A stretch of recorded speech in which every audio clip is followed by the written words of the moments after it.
நடனத்தை வழங்க ரோசித்தா.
धिन्ना तिरकट धिन धिन्ना धिन्ना धिन्ना धिन्ना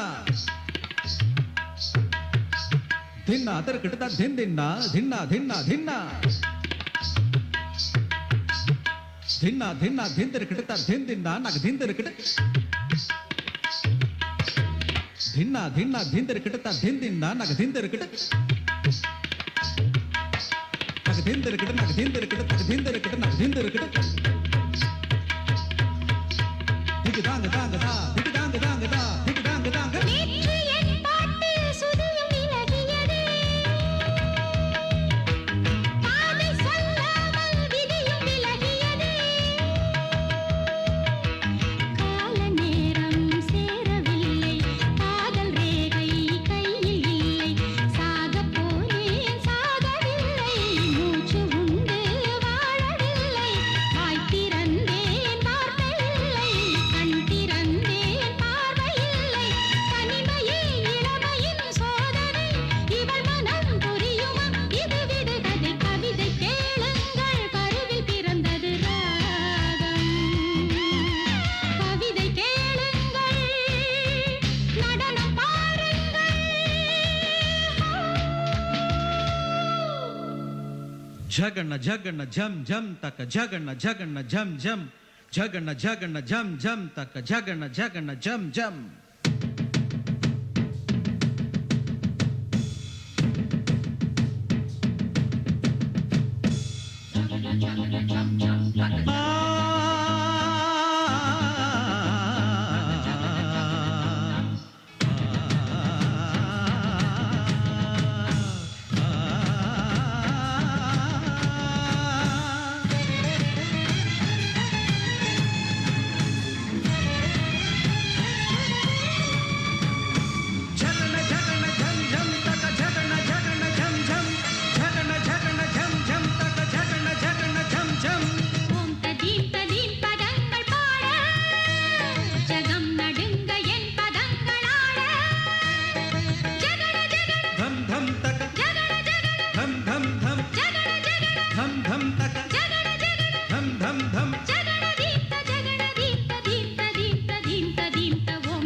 ஓம் ததீம் ததீம் பதங்கள் பாட ஜகம் நடுங்க என் பதங்களோட ஓம் ததீம் ததீம் பதங்கள் பாட ஜகம் நடுங்க என் பதங்களோட.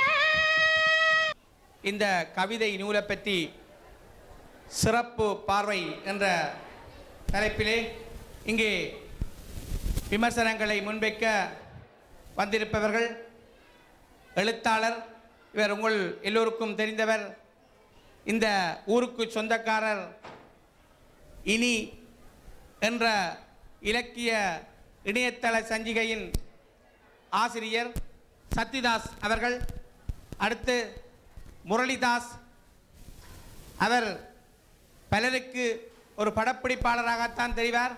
ஆனால் இங்கே ஆரம்பகால பல சஞ்சிகையில் எழுதி பல விமர்சனக்குரிய கருத்துக்களை துணிச்சலாக கூறக்கூடியவர். அடுத்து இங்கே திருமதி ராஜ்குமார், அவரை எல்லோருக்கும் தெரியும், இலக்கிய சமூக ஆர்வலர். அடுத்து தீபம் தொலைக்காட்சியின் நிகழ்ச்சி தொகுப்பாளர். பிடிக்கல என்று வாரம் இடம்பெறுகின்ற அந்த நாடகத்தை தொகுத்து வழங்கிக் கொண்டிருக்கின்ற சாம் பிரதீபன் அவர்கள். அடுத்தது எங்கள் டென்மார்க்கிலே வாழுகின்றார் என்றதிலே நாமெல்லாம் பெருமைப்படக்கூடிய நிலக்கிளி எழுத்தாளர் ஆனா பாலமனோகரன் அவர்களோடு அடியேனும் இந்த சிறப்பு பார்வையிலே கலந்து கொள்ள இருக்கின்றேன். அதற்கு முன்னோடியாக இங்கே இந்த தமிழாக்க கவிதை நூலை கடந்த வருடம் இலங்கையிலே கொழும்பு தமிழ்ச்சங்கத்திலே வெளியீடு செய்யப்பட்ட போது அங்கே சொற்பொழிவாற்றிய எழுத்தாளர் மௌனகுரு அவர்களுடையதும், இந்தியாவிலே வெளியீடு செய்யப்பட்ட போது அங்கே சொற்பொழிவாற்றிய திருப்பூர் கிருஷ்ணன் அவர்களுடைய உரையிலே ஒரு சிறு பகுதியை முன்னோடியாக இங்கே திரையிலே தொடர்ந்து இங்கே அடுத்த விமர்சனங்களை இங்கே நிகழ்த்த இருக்கின்றோம். ஆகவே அனைவரும் அமைதியாக இருந்து இன்றைய இந்த விழாவின் சிறப்பம்சமான இந்த கவிதை நூலின் விமர்சன சிறப்பு பார்வையை கண்டுகளிக்கும் வண்ணம் தாழ்மையோடு கேட்டுக்கொள்கிறேன். இடம்பெற்ற இந்த நூல் வெளியீட்டு விழாவின் சிறப்புரையாற்றிய பற்றின் சில இதை கேட்டீர்கள். அந்த வகையில் இங்கே அறிமுக விழா காண இருக்கின்ற இந்த விழாவின் இன்றைய இப்படிக்கு அன்புள்ள அம்மா என்ற தலைப்பிலே இந்த கவிதை நூலை பற்றி ஒரு சிறப்பு பார்வை பார்க்க இங்கே விமர்சனத்துக்காக பேச வருகின்றார் மூத்த எழுத்தாளர் நிலக்கிளி பாலமனோகரன் அவர்கள். இவர் இலங்கையின் சாகித்ய மண்டல பரிசு பெற்ற நாவல்களை எழுதி இங்கே டென்மார்க்குக்கு வந்த பிற்பாடு தமிழ் டெனிஸ் மொழிபெயர்ப்பு அகராதியை இங்கே வழங்கிய பெருமைக்குரியவர். தற்பொழுது ஆங்கிலத்தில் கூட ஒரு நாவலை எழுதியிருக்கின்றார். பல மொழிபெயர்ப்பு வரலாற்று கட்டுரைகளை எழுதியிருக்கின்றார். தமிழர்களுக்கெல்லாம் பெருமை சேர்க்கக்கூடிய ஒரு பிரபல எழுத்தாளர் ஆனா பால மனோகரன் ஐயா அவர்களை இங்கே அவரது பார்வையில் சிறப்புரையாற்ற அன்போடு அழைக்கிறேன். இங்கே கூடியிருக்கின்ற அனைவருக்கும் எனது பணிவான வணக்கம். இந்த விழாவிலே இப்படிப்பட்ட ஒரு உரையை ஆற்றுவதற்கு எனக்கு சந்தர்ப்பம் வழங்கிய திரு ஜீவகுமாரன் கலா ஆகிய இருவருக்கும் என்னுடைய முதற்கண் நன்றியை தெரிவிப்பதிலே மிகவும் மகிழ்ச்சி அடைகின்றேன். இவர்கள் இருவரையுமே கிட்டத்தட்ட 25 ஆண்டுகளுக்கு மேலாக எனக்கு நன்கு பரிச்சயமானவர்கள். அதிலும் ஜீவகுமாரனை பொறுத்தவரையில் அவர் பல துறைகளிலே மிகவும் ஆளுமை பெற்றவராக இருக்கிறார். நாடகம் வேண்டுமா, சிறுகதை வேண்டுமா, நாவல் வேண்டுமா, கட்டுரை வேண்டுமா, அல்லது மேடை பேச்சாயினும் சரி, இப்படிப்பட்ட பல துறைகளிலும் ஜொலித்து கொண்டிருப்பவர் என்று கூட சொல்லலாம். அவருடைய மனைவி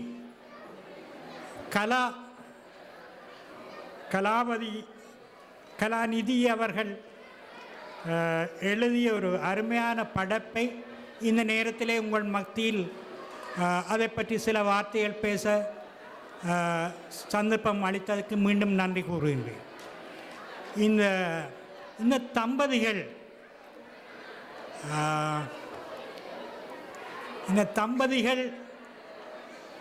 இலக்கிய தம்பதிகள் மட்டுமல்ல, இலக்கிய தம்பதிகள் என்று கூட சொல்லலாம். ஒரு எழுத்தாளனுக்கு அல்லது ஒரு படைப்பாளனுக்கு அவனுடைய துணையும் வாழ்க்கை துணையும் அதே துறையில் அதே அளவு ஆர்வமும் திறமையும் உள்ளவராயிருப்பது மிகவும் அரிது. இங்கே மண்டபத்திலே நிலவுகின்ற சூழலை பார்க்கும் பொழுது எனக்கு இங்கே தரப்பட்ட தலைப்பு 2 மொழிகளிலுமே, அதாவது டெனிஷிலும் தமிழிலும் எழுதப்பட்டிருக்கும் இந்த 2 படைப்புகளையும் ஒப்பிட்டு பேசும்படியாக கேட்டுக்கொண்டிருந்தனர். ஆனால் எனக்கு தரப்பட்ட நேரமோ 5 நிமிடங்கள். எனக்கு தரப்பட்ட தலைப்பு ஒரு ஆராய்ச்சிக்குரிய தலைப்பு, ஒரு பல்கலைக்கழக மாணவர்களுக்கு ஆராய்ச்சி கட்டுரையாக எழுதப்பட வேண்டியது ஒரு விஷயம். எனவே என்னுடைய பார்வையிலே எனக்கு என்னுடைய மனதுக்கு பட்ட சில விஷயங்களை மட்டும் இங்கே உங்கள் மத்தியில் பகிர்ந்து கொள்வதற்கு ஆசைப்படுகின்றேன். என்னை பொறுத்தவரை ஒரு ஆக்கம் அல்லது படைப்பு சில முக்கியமான லட்சணங்களை தன்னுள்ளே கொண்டிருக்க வேண்டும். உணர்வுகளை ஒரு படைப்பாளனுடைய உணர்வுகளை மக்கள் வாசகர்கள் மத்தியிலே கொண்டு போய் பிரதிபலிக்கின்ற ஒரு வடிவம்தான் படைப்பு. இந்த வகையிலே கலாநிதி எழுதிய இந்த படைப்பு ஒரு வகையிலே சிறப்புத்தன்மை பெற்றது. ஏனென்றால் அது டெனிஷ் மொழியிலே சிந்தித்து டெனிஷ் மொழியிலே உருவாக்கம் பெற்றது. அந்த வகையிலே அது சிறப்பு கொண்டது. அதே சமயம் அதை மொழி மாற்றம் செய்த ஜீவகுமாரன் அவர்கள், ஏற்கனவே நான் இந்த முன்னுரையில் சொன்னது போல, மூல படைப்புக்கு எந்த பங்கம் வராது மட்டுமல்லாமல் இன்னும் மெருகு சேர்க்கும் வகையிலே அதை மொழி மாற்றம் செய்திருக்கின்றார். மொழி மாற்றம், மொழி பெயர்ப்பு என்று சொல்கின்றார்கள், மொழி மாற்றம் என்று சொல்கின்றார்கள். ஆனால் இது மிகவும் ஒரு கடினமான விஷயம். ஏனென்றால் ஒரு பாஷையிலே, இப்போ டெனிஷ் மொழியிலே வாம் வெல்கம் என்று சொல்வார்கள். மிகவும் அதை நேரடியாக மொழிபெயர்க்க நாங்கள் வெளிக்கிட்டால் மிகவும் சூடான வரவேற்பு கிடைத்தது. சூடான வரவேற்பு என்பது எங்களுடைய பண்பாட்டு கலாச்சாரத்துக்கு பொருத்தமானது அல்ல. எங்களை குளிர்ந்த முகத்தோடு வரவேற்றார் அப்படி என்று சொல்லுவோம். அதே போல தான் ஆங்கிலத்திலே ஒரு நகைச்சுவைக்காக சொன்னால், இந்த பொருள் தமிழிலே இது நின்று பிடிக்கக்கூடிய பொருள் என்றால் this will stand and catch என்று சொல்லி யாரோ மொழிபெயர்த்திருக்கின்றார். அப்படிப்பட்ட அபத்தமான மொழி மாற்றங்கள் கூட நிகழலாம். இந்த வகையிலே இந்த 2 படைப்புகளுமே தத்தம் பாணியிலே மிகவும் சிறப்பானவை என்பதைத்தான் என்னால் உணர முடிந்தது.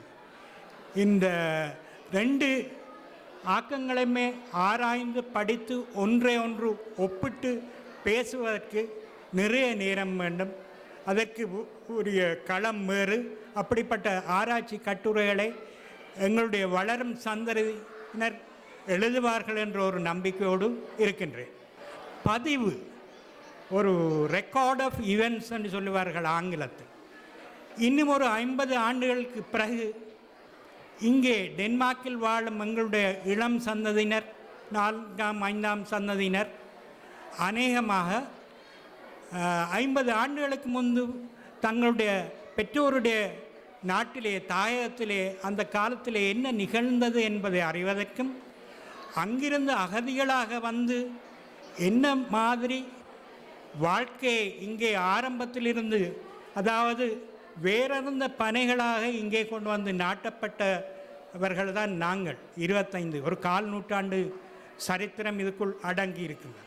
இத்தனையும் ஒரு 10 அத்தியாயங்களுக்குள் மிகவும் இலகுவில் விளங்கக்கூடிய, புரியக்கூடிய, உணர்ச்சி வசப்படுத்தக்கூடிய அழகிய நடையில் டெனிஷ் மொழியில் சிந்தித்துத்தான் கலா அந்த படைப்பை படைத்திருக்கின்றார். அதே சமயம் ஜீவகுமாரன் அவர்கள் அதற்கு தமிழ் மொழியிலே இன்னும் மெருகு சேர்க்கும் வரையிலே, உதாரணமாக உங்களுக்கு பெரியவர்களுக்கு தெரியும், எங்களுக்கு சின்ன பிள்ளைகளுக்கு விளையாட்டு காட்டும் பொழுது முழங்கையில் வைத்து கீரைகடை கீரைகடையர், அப்படிப்பட்ட ஒரு சொற்றொடரை அல்லது விளக்கத்தை ஜீவகுமாரன் தமிழிலே எழுதியிருக்கின்றார். அதே போலத்தான் கர்ணன் குந்தி கதை உங்கள் யாவருக்கும் பெரும்பாலோருக்கும் தெரிந்திருக்கு. அதை தமிழிலே இப்போ நீ கர்ணனும் அல்ல நான் குந்தியும் அல்ல என்று அந்த மூதாட்டி தாயார் சொல்கின்றார். இப்படிப்பட்ட பல சந்தர்ப்பங்களை, அருமையான சந்தர்ப்பங்களை, இதுகளை நான் உங்களுக்கு எடுத்து கூற முடியும். ஆனால் இங்கே எனக்கு பின்னாக என்னை விட இன்னும் சிறப்பாக இந்த புத்தகத்தை விமர்சன பார்வையிலே உரையாற்றுவதற்கு நிறைய பேர் காத்திருக்கின்றனர். என்னை பொறுத்தளவிலே, என்னுடைய வயதை பொறுத்தளவிலே இந்த படைப்பு மிகவும் ஒரு தாக்கத்தை ஏற்படுத்தி இருக்கின்றது. நாங்கள் எனக்கு அநேகமாக இல்லை, இந்த வருகின்ற ஆடி மாதத்திலே 70 ஆண்டு நிறைகின்றது. இந்த படைப்பு, அதாவது வயோதிய மடத்திலே அந்த முதிய தாயார் இருக்கும் நிலை, அவருடைய கணவர் இறக்க நேர்ந்தமை, பிள்ளைகள், பேரப்பிள்ளைகள், இப்படிப்பட்ட இது எங்களுக்கு இப்போ என்னை பொறுத்தளவில் மிக விரைவில் நாங்கள் எதிர்கொள்ள வேண்டிய ஒரு காலகட்டமாக இருக்க போகின்றது. அந்த வகையில் எத்தனையோ வகையிலே நாங்கள் என்னை திருத்திக் கொள்ளக்கூடிய ஒரு பல அனுபவங்களை, தத்துவங்களை இந்த படைப்பு மிகவும் அழகாக சொல்கின்றது. மீண்டும் குழந்தைகளாக கூடிய அளவுக்கு, ஏன் குழந்தைகளாக வேண்டும், சிறு குழந்தைகளாக வேண்டும் என்று நான் நினைக்கின்றேன் என்றால், களங்கமற்ற மனம், களங்கமற்ற இதயம் என்று ஒன்று இருக்குமானால் அது எப்படி இருக்கும் என்று நான் நினைக்கின்றேன். காயப்படுத்த முடியாத ஒரு மனம், காயப்படாத மனம். சிறு குழந்தைகள் அழுவார்கள், உடனே மறந்து விடுவார்கள். அதுபோன்று ஒரு மனநிலையை பெறுவதற்கும் இந்த படைப்பு மிகவும் எனக்கு உதவி செய்கின்றது. மற்றும்படி இந்த முதிய தாயார், நான் சென்ற மாரி காலத்திலே ஒரு 4 மாதங்கள் தண்ணூர் வீட்டிலே காலத்தை கழித்தேன். அந்த சமயம் எத்தனையோ அந்நியர்கள் அவர்கள் பட்ட துயர்கள் எல்லாவற்றையும் கேட்டு கண்ணீர் விடுகின்ற ஒரு நிலை எனக்கு ஏற்பட்டது. இந்த வகையிலே ஒவ்வொரு மனிதருடைய கதையுமே ஒவ்வொரு புத்தகம்தான். இது ஒரு படைப்பினை எங்களுக்கு தருபவை தான். இந்த புத்தகத்தை நீங்கள் வாங்கி மிகவும் ஆழமாக, அமைதியாக, நேரம் இருக்கும் வேளைகளில் படிப்பதற்கு வசதியாக 10 அத்தியாயங்களாக பிரிக்கப்பட்டு எழுதியிருக்கின்றது. உங்கள் பிள்ளைகளே டனிஷ் மொழியிலே இந்த படைப்பை படிக்க தூண்ட வேண்டும் என்று கேட்டுக்கொண்டு, மீண்டும் என்னுடைய உரையை இவ்வளவு நேரம் பொறுமையாக இருந்து கேட்ட உங்களுக்கும், எனக்கு இந்த சந்தர்ப்பத்தை அளித்த இலட்சிய தம்பதியினர்களுக்கும் என்னுடைய நன்றியை தெரிவித்து வணக்கம். இவர்கள் இலக்கிய தம்பதிகள் அல்ல, இலட்சிய தம்பதிகள். நினைத்ததை சாதித்திருக்கின்றார்கள் என்று எங்கே அவர்களுக்கு உங்களது கரகோஷம் என்றாலும் அவருக்காக ஒரு அன்பளிப்பை வழங்கி இந்த ஜீவகுமார் அவர்கள் மூத்த எழுத்தாளரை கௌரவிக்கின்றார். டென்மார்க்கிலே சமூக ஆர்வலராக இலக்கிய ஆர்வலராக இருந்து சிறுவர்களுக்கான நாடகங்களை தயாரித்து வழங்கி நடிப்பு துறையில் கூட ஆர்வம் காட்டிக் கொண்டிருக்கின்ற திருமதி கிருஷாந்தி ராஜ்குமார் அவர்களை இந்த இப்படிக்கு அன்புள்ள அம்மா என்றதை அவருடைய பார்வையில் எப்படி இருக்கும் என்று அமைதியாக கேட்டுப்பாம். இங்கே வந்திருக்கும் அனைத்து தமிழ் உள்ளங்களுக்கும் எனது முதல் வணக்கத்தை தெரிவித்துக் கொண்டு, திருமதி கலா ஜீவகுமாரன் திரு ஜீவகுமாரன் அவர்களுக்கு ஞாபகம் இருக்கும் என்று நினைக்கிறேன். நான் இந்த டென்மார்க்குக்கு வந்த காலகட்டத்தில் 15-16 வருஷம் முந்தி, அப்போது நானும் திருமதி ஜீவகுமாரன் தம்பதிகளும் எனது கணவரும் எனது மாமா மறைந்த திரு சிவபாலன் அவர்களும் 5 பேரும் இருந்த ஒரு சிறு கலந்துரையாடல் நடத்தினோம். அந்த கலந்துரையாடலில் எங்களுடைய பிள்ளைகளுக்கு, அப்போது எனது மகன் கூட பிறக்கவில்லை, எங்களுடைய வருங்கால சந்ததியினருக்கு நாங்கள் எங்களுடைய எப்படி நாங்கள் அவர்களுக்கு உதவி செய்யலாம், எங்களுடைய கலை கலாச்சாரம் என்ன மாதிரி நாங்கள் பங்களிப்பு பண்ணலாம் என்று ஒரு கலந்துரையாடல் வைத்தோம். அந்த கலந்துரையாடலில் இன்று கலாக்கா வெற்றி பெற்றிருக்கிறான்னு நினைக்கிறேன். அப்படியான ஒரு நிகழ்ச்சியில் நானும் பங்களிப்பு நடத்துகிறதில் எனக்கு மிகவும் சந்தோஷமாக இருக்குது. அடுத்ததாக இந்த புத்தகம் தொடங்கின காலம் அந்நியர் தினம்.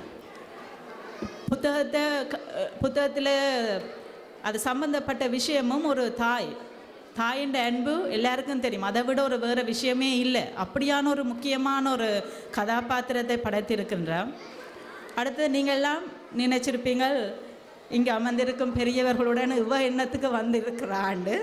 அது உண்மையான விஷயம் என்றால் நான் ஒரு எழுத்தாளர் இல்லை, ஆனால் வாசிப்பாளினி என்ற ஒரு உங்களுடைய இடத்துல இருந்து தான் நான் வந்திருக்கிறேன்னு நினைக்கிறேன். அதாவது நான் வாசித்து இந்த புத்தகத்தில் நான் என்னத்தை எடுத்துக்கொண்டேன், எனக்கு என்ன ஒரு அறிவுரை இந்த புத்தகத்திலேருந்து கிடைச்சதுன்றதை நான் உங்களின் சார்பால் இங்கே ஒரு ஆள் தெரிவிக்கணும் என்ற ஒரு நிலையில் தான் நான் வந்திருக்கிறேன்.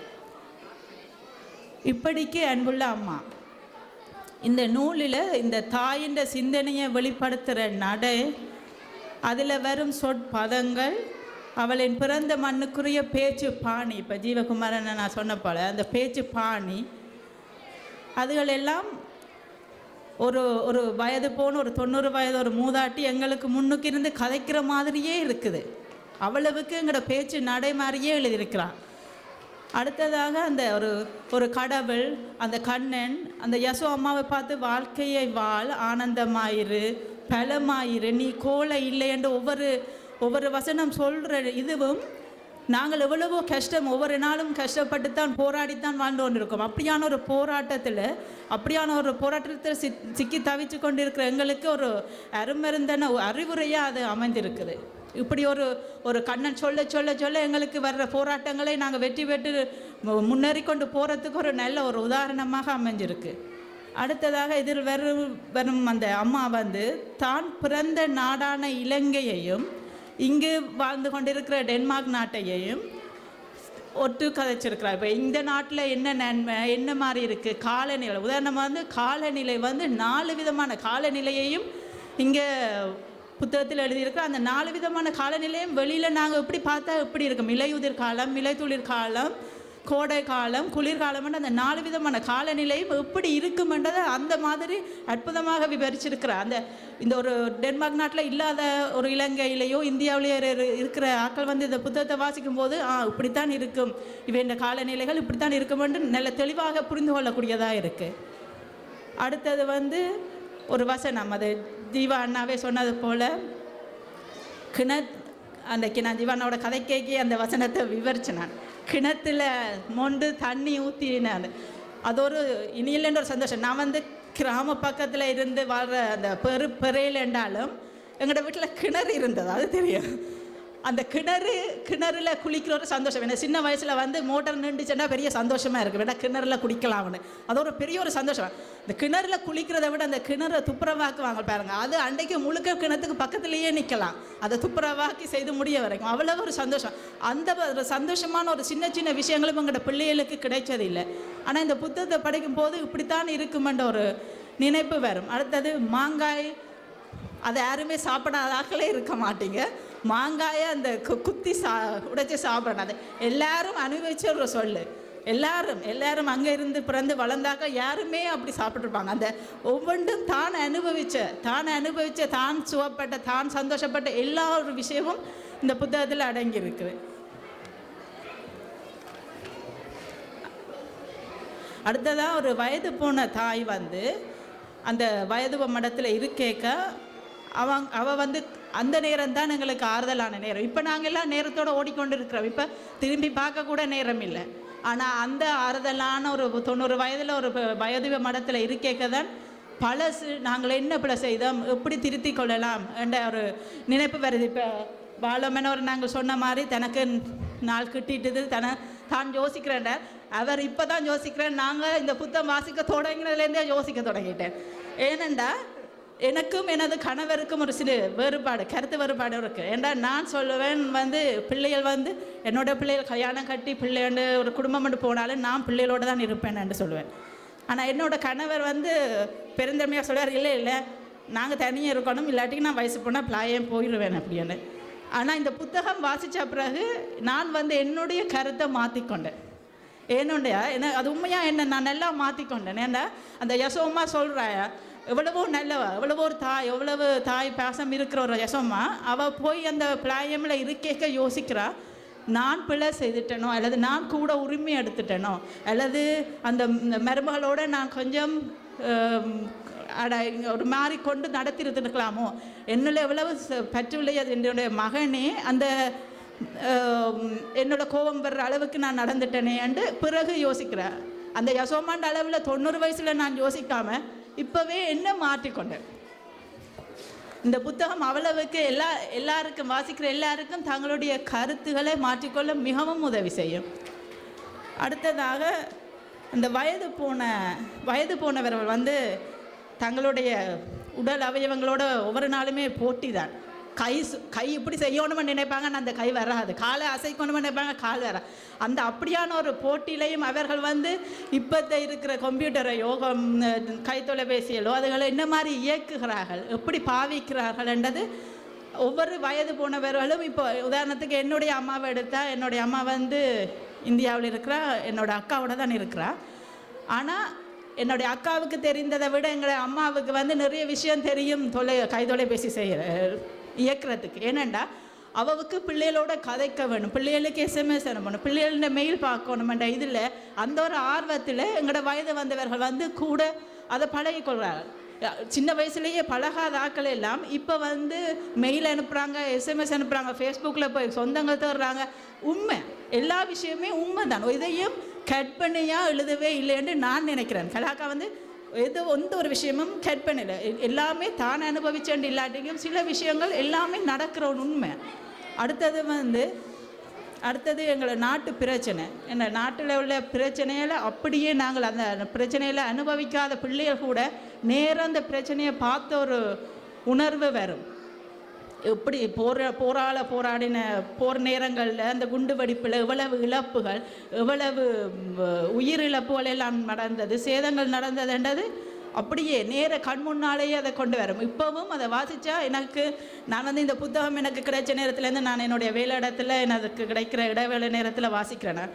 எனக்கு அந்த புத்தகத்திலேருந்து வெளியில் வேற ஒரு 10 நிமிஷம் செல்லும் வெளியில் வரத்துக்கு. ஏன்னா நான் இலங்கையிலேயே அந்த நிலைக்கு போன மாதிரியே இருக்கிறது. அதுதான் புத்தக ஆசிரியர் மிகப்பெரிய ஒரு சிறப்பு, வந்து எங்களை அந்த இடத்துக்கு கொண்டு போகிற மாதிரியே இருக்குது. அடுத்ததாக வந்து அந்த தாய் வந்து பிள்ளை ஒரு மிகப்பெரிய ஒரு சோகமே வந்து புத்திர சோகம்னு சொல்லுவார்கள். அந்த புத்திர சோகம் வந்து ஒரு பிள்ளை வந்து இறந்துட்டுதண்டா அது ஒரு பெரிய சோகம். ஒரு பெற்றோர் வந்து பிள்ளைக்கு வந்து கொல்லி வைக்கிறேன்றது ஒரு பெரிய ஒரு சோகம். ஆனால் அதே பிள்ளை வந்து இருக்குதா இல்லையா, எங்கே இருக்கிறான், எப்படி இருக்கிறான்ன்ற ஒன்றுமே தெரியாமல் அந்த தாயின் அன்பாலேயே அந்த பிள்ளை உயிரோடு இருக்குது. அந்த தாய் ஒவ்வொரு நாளும் இருக்கும், தன்னை வாழ்க்கை முடிஞ்சிட்டு, தான் செய்ய வேண்டிய கடமைகள் எல்லாம் முடிஞ்சிட்டுது. இனி போய் இருக்கிற இடத்துல தன்னுடைய அந்த பிள்ளையை நான் தான் பார்க்காம விட்டுட்டேனேன்ற ஒரு அந்த ஏக்கம் தான் அந்த பிள்ளையை உயிரோடு இருக்க வைக்குதுன்றது என்னுடைய கருத்து. அடுத்ததாக வந்து அந்த நான் ஒரு ஜீவகுமாரன் அண்ணாவோட கதை கேட்க ஒரு என்னுடைய கருத்து, அது ஒரு நார்மலாக எல்லாருக்கும் வரக்கூடிய ஒரு கருத்து தான். நான் சொன்னேன் கடைசியாக முடி கேட்க ஜீவாண்ணா அந்த ஒரு அம்மாண்ட ஒரு சொல்ல கேட்டுட்டு அவங்க அந்த மாதிரி போயிருக்கலாம். அது என்னுடைய ஆதங்கம். ஆனால் அது ஒரு ஒரு கொமனான எல்லோரும் ஒரு சகஜமாக இல்லை. இப்போ நீங்கள் அப்படி எழுதாத படியாகத்தான் நான் அப்படி கேட்குறேன். நீங்கள் அதை எழுதியிருந்தீங்களேன்னா நான் கேட்க மாட்டேன். அது ஒரு சகஜமாக எல்லாருக்கும் இருக்கிற ஒரு எண்ணம் தான். ஆனால் அந்த புத்தகத்திலேயே ஊறி அந்த ஒரு தாயின் நிலையிலேயே இருந்து வாசித்து கொண்டிருக்கேக்க அந்த ஒரு ஆதங்கம் அம்மாண்ட ஒரு சொல்ல கேட்டு போட்டு அவங்க இருந்துக்கலாம் என்று நான் நினைச்சேன். ஆனால் அடுத்தது என்னுடைய இந்த கதையை நான் நான் கதை சொல்லி கேட்டாக்களே கண்ணீர் விடுற அளவுக்கு உண்மையாக அந்த எங்களுடைய சோகம் மட்டுமன்று நான் சொல்லலை. எங்களுடைய நாட்டில் எவ்வளவு சந்தோஷமான விஷயங்கள் எல்லாம் இருக்குது. இதில் நீங்கள் எழுதியிருக்கிற போட எங்களோட நாடு கிராம நாடு என்ன மாதிரி செழிப்பானது என்ன எங்களோட பிள்ளைகளுக்கு எங்களோட நாட்டிலையும் சுகம் இருக்குதுன்றதை நாங்கள் தெரிகிறதுக்கு நல்ல ஒரு சந்தர்ப்பம் இந்த புத்தகம். ஆனால் இந்த புத்தகம் வாசித்தா நாங்கள் பழைய சகஜமான ஒரு நிலைக்கு வர்றதுக்கு எனக்கு கன நேரம் திருப்பி அந்த நான் நார்மலான என்னுடைய வாழ்க்கைக்கு வரணுது என்று அந்தளவுக்கு எங்களுடைய பழைய நினைவுகள், எங்களுடைய வாழ்க்கை, தமிழர்களுடைய வாழ்க்கை முறை, சொந்தங்கள், அந்த சொந்தங்கள் என்ன மாதிரி சொல்லிடலாம். அம்மா சாப்பாடு தீத்தோணும், அத்தை மடியில் இருக்கணும், மாமா பார்க்கணும், அந்த அவ்வளவு சொந்தம். ஏன்னா இங்கே நாங்கள் அப்படி தான் முழுக்க சொந்தம் தான். தமிழர்களை சொந்தத்தை கூட மதிக்கிறேன் நாங்கள். அந்த ஒவ்வொரு எங்களுடைய வாழ்க்கை முறை அவ்வளவும் ஒரு புத்தகத்தில் எல்லாம் கொண்டு வரதே கஷ்டம். மதங்கள் ஒரு மரணம் என்பது எந்த ஒரு வீட்டிலையும் கட்டாயம் நடக்கும். அது எங்களுக்கே தெரிஞ்சாலும் எங்களால் அதை ஏற்க முடிகிற இல்லை. அது ஒரு புத்தரண்ட வாயிலால் சொல்கிற மாதிரி ஒரு இது எழுதியிருந்திருக்கிறா. ஒரு அம்மா போய் கேட்டா தன்னுடைய பிள்ளை இறந்ததுக்கு போய் கேட்க புத்தர் சொன்னாராம், ஒரு வீட்டில் மரணம் நடக்காத வீட்டில் ஒரு கடுகு கொண்டு கொண்டு அவர் போய் எல்லா இடம் பார்த்தார். அவர் அந்த அவவால் எந்த ஒரு வீட்டையும் எடுக்க முடியலை. ஏன்னா எல்லா வீட்லேயும் மரணம் நடக்கும், அது சத்தியம். ஆனால் எங்களால் அதை ஏற்க முடியுதில்லை. ஏன்னா நாங்கள் அவ்வளவு அன்பானவர்கள், அவ்வளவுக்கு உறவை மதிக்கிற நாங்கள் எங்களால் ஏற்க முடியுதில்லை. ஆனால் அதுதான் நிச்சயம் என்பதை இதில் எடுத்து காட்டியிருக்கிறேன். மற்ற லைனில் நிற்கிறேன்னா நான் கூட நேரத்தை மிடக்கிறதில்ல. ஆனால் கலாக்கா இன்னும் எதிர்பார்க்குறோம் உங்கள்கிட்ட இருந்து. மிக மிக சந்தோஷம். நீங்கள் ஒரு டெனிஷ் மொழியில் எழுதினாரு. இன்னும் ஒரு சந்தோஷம், இன்னும் ஒரு என்னுடைய வாழ்த்தை சொல்லணும் ஜீவா வாசிக்க தமிழ் எல்லாம் மறந்த தமிழ் எல்லாம் திருப்பி வந்து கொண்டு இருக்கு. அந்த விதத்தில் சந்தோஷம். வணக்கம். தனது பார்வையால் திருமதி கிருஷாந்தி ராஜ்குமார் அவர்கள் எங்களுடைய ஊர் நினைவுகளையும் மீட்டு திருமதி கலாநிதி அவர்களுடைய புத்தகத்தை சிறப்பாக கூறி சென்றார். நேரம் போதாமையினாலே நீண்டு கொண்டு போக முடியாது. ஆகவே எல்லோரும் சுருக்கமாகத்தான் கருத்துக்களை பரிமாறிக்கொண்டிருக்கின்றார்கள். அந்த வகையில் அடுத்ததாக இனி என்ற சஞ்சிகையின் ஆசிரியர், முற்போக்கு எழுத்தாளர், இந்த கோல்பெக் என்ற ஊரின் ஆரம்பகால சொந்தக்காரர் திரு சத்யதாஸ் அவர்களை இந்த அன்புள்ள அம்மா அவரது பார்வையில் எப்படி என்று கேட்டு பார்ப்போம். திரு கோல்பெக் வாழ் என் உறவுகளே, நண்பர்களே, என்னை தெரிந்தவர்களே, இங்கு அமர்ந்திருக்கிற இலக்கிய கனவான்களே, வெள்ளி கம்பிகளை தன் தலையிலே வைத்திருக்கிற அண்ணன் பாலாண்ணா அவர்களே, அந்தளவு ஒரு இளைஞர் அவர் வெள்ளி கம்பிகளை தலையிலே வைத்திருக்கிற ஒரு இளைஞர். ஏன் சொல்கிறேன் சொன்னால், நான் வாழுகிற வயநகரத்தில் அடிக்கடி இலக்கிய விழாவில் நடக்கும். அந்த விழாவுக்கு நாங்கள் அழைத்தால் பாலாண்ணன் ஒன்று வருவார். வராட்டில் அவற்றை கையால் எழுதின வாழ்த்து செய்திவார். எங்களுடைய இளம் எழுத்தாளர்களோ இல்லை இலக்கிய ஆர்வலர்களோ இதை இவ்வளவு ஒழுங்காக செய்கிறதில்லை பல அண்ணா. இதை நீங்கள் அறிஞ்சுக்கொள்ளுங்க. இதை அறிஞ்சு நீங்கள் சந்தோஷப்படும். அடுத்தது சாம் பிரதீபன் அவர்கள். இந்த கலைஞரை, இந்த ஊடகக்காரனை இவருடைய நிகழ்ச்சிகளை நான் பார்க்கின்ற பொழுது எல்லாம் எனக்கு ஒரு பொருள் ஞாபகத்துக்கு வரும். அதாவது மில்க் ஷேக் தெரியும் எங்கள் எல்லாருக்கும் என்ன. மில்க் ஷேக் நாங்கள் வாங்குகிற பொழுது அதில் ஒரு குழாயம் தருவாங்க. நாங்கள் என்ன செய்வோம்னு சொன்னால் சிலர் உடனே அந்த குழாயை வீசிட்டு உடைச்சிட்டு குடிப்போம். சிலர் என்ன செய்யணும்னு சொன்னால் அந்த குழாயை போட்டு குடிச்சிட்டு கடைசியில் ஒரு உடைச்சி திருப்பி குடிப்பினோம். அந்த கடைசியில் குடிக்கிறத இவர் வழிவாக அவதானிச்சிருக்கிறார். அதனால் இவருடைய நிகழ்ச்சியில் கடைசியில் முழுதும் போகிற மாதிரி ஒரு விஷயம் செய்வார். மற்றது தங்கச்சின்ற பேர் எனக்கு இன்றைக்கு தான் தெரியும். சமூக ஆர்வலர் கிருசாந்த் ராஜ்குமார். அம்மா, நானும் முன்னப்போல் ஒரு வாசகன்தான். என்னுடைய தோழன், நண்பன், எழுத்தாளன், சமூக நடவடிக்கையாளர் முரளிதாஸ் அவர்கள் என்ன பற்றி சொல்கிறதுன்னு சொன்னால், நான் வாய்க்கால் வரம்புகளிலும் கழனி வழிகளிலும் கஷ்டப்படுகிறவர்களுக்காக எழுதியும் அரசியல் செய்தும் வருபவன். என்னுடைய பேச்சும் எழுத்தும் அப்படித்தான் இருக்கும். ஆகவே நீங்கள் இதை மனதில் கொண்டு இதை அவதானிக்கும்படி கேட்டுக்கொள்கிறேன்.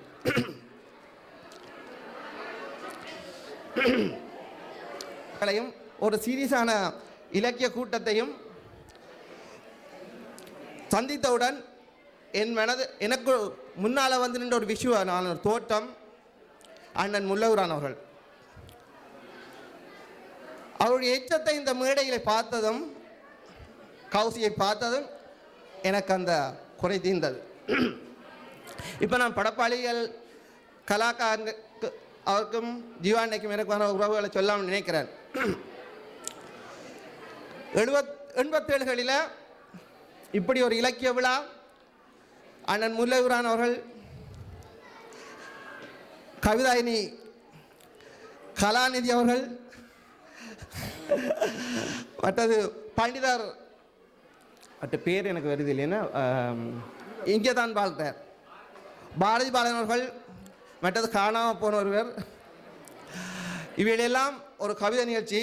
அந்த கவிதை நிகழ்ச்சியில் சௌரி அவர்கள் தொடங்கும்போது சொன்னார், தாசேத குற்றம் நான் இந்த மேடையில் இருக்கிறேன் என்று. அவர் அங்கு குற்றம் என்று சொன்னார், அதற்குரிய தண்டனையை சொல்லவில்லை. கலாக்கா நான் சொல்கிறேன், அதற்குரிய தண்டனை இப்படி ஒரு புத்தகமாக தான் வரும் என்றால் நான் 1000 குற்றங்கள் செய்ய தயாராக இருக்கிறேன். ஜீவாண்டைக்கும் எனக்குள்ள தொடர்பை சொல்லுவானால், அவரை நாங்கள் டென்மார்க்கில் வசந்தம் என்ற ஒரு இலக்கிய இதழை எங்களுடைய ஆண்டு மலருடன் இணைத்து ஒவ்வொரு தடவையும் கொண்டு வருவது உண்டு. அந்த வசந்தம் மலரை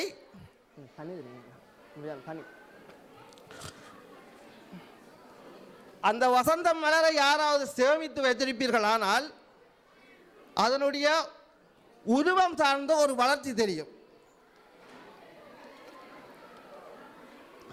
முதலாவது இதழ் முழுக்க முழுக்க கையெழுத்து பிரதியாக வருகிறது.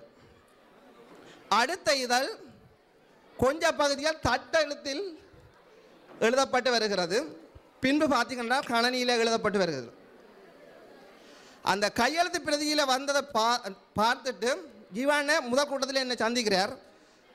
அன்றைக்கே சொல்கிறார், தாஸ் நீங்கள் என் வீட்டுக்கு ஒரு வாங்க. அங்கே நான் போக அவர் என்ன ஏதும் கேட்கல, அந்த தட்டச்சு தமிழ் தட்டச்சு சந்திரத்தை தூக்கி தந்து கொண்டு போய் இந்த மேகசினை இதில் அடித்து கொண்டு வாங்கன்னு வரேன். இதுதான் அவருக்கு மேற்கொண்டது உறவுக்கான தொடக்கம். அன்று நான் விளங்கிக்கொண்டேன் இந்த இலக்கியத்தின் மீது அவருக்கு இருக்க ஆர்வத்தை. மற்றது இப்போ இந்த இலக்கியம், இந்த புத்தகம் எந்த வகையான இலக்கியத்தை சேர்ந்தது என்று நான் சொல்லலாம்னு நினைக்கிறேன். ஏனென்றால் எல்லாரும் புத்தகத்தை பற்றி தான் சொல்லுவார்கள். அது வாசகரை வாசிப்பதற்கு சோம்பரையாக்கி விடும் நான் நம்புகிறேன். என்ன நம்பிக்கை சிலோட புரியாமல் இருக்கலாம். இது ஒரு கவி நடையில் இருக்கிற அல்லது ஒரு அதாவது ஒரு பீச்சில் இருக்கிற ஒரு நாவல் வடிவம் என்று நான் நம்புகிறேன். எங்களுடைய தமிழில் ஆரம்பத்தில் பார்த்தீங்கன்னா வீரப்பாடல்கள், காவியங்கள் யாவும் வெறும் கவிதை நடையில் தான் வந்திருக்குது. மற்றது கலாக்கா இந்த உருவத்தை எங்கிருந்து எடுத்தார் என்று எனக்கு நான் நினைத்தேன். அது பற்றி தேடினேன். 17ஆம் 18ஆம் நூற்றாண்டுகளில் ஆங்கிலத்தில் இப்படி கவிநடையில் அதுவும் எழுத்து வடிவில் கவிநடையில் நாவல்ஸை வந்து கொண்டு வந்திருக்கிறார்கள்.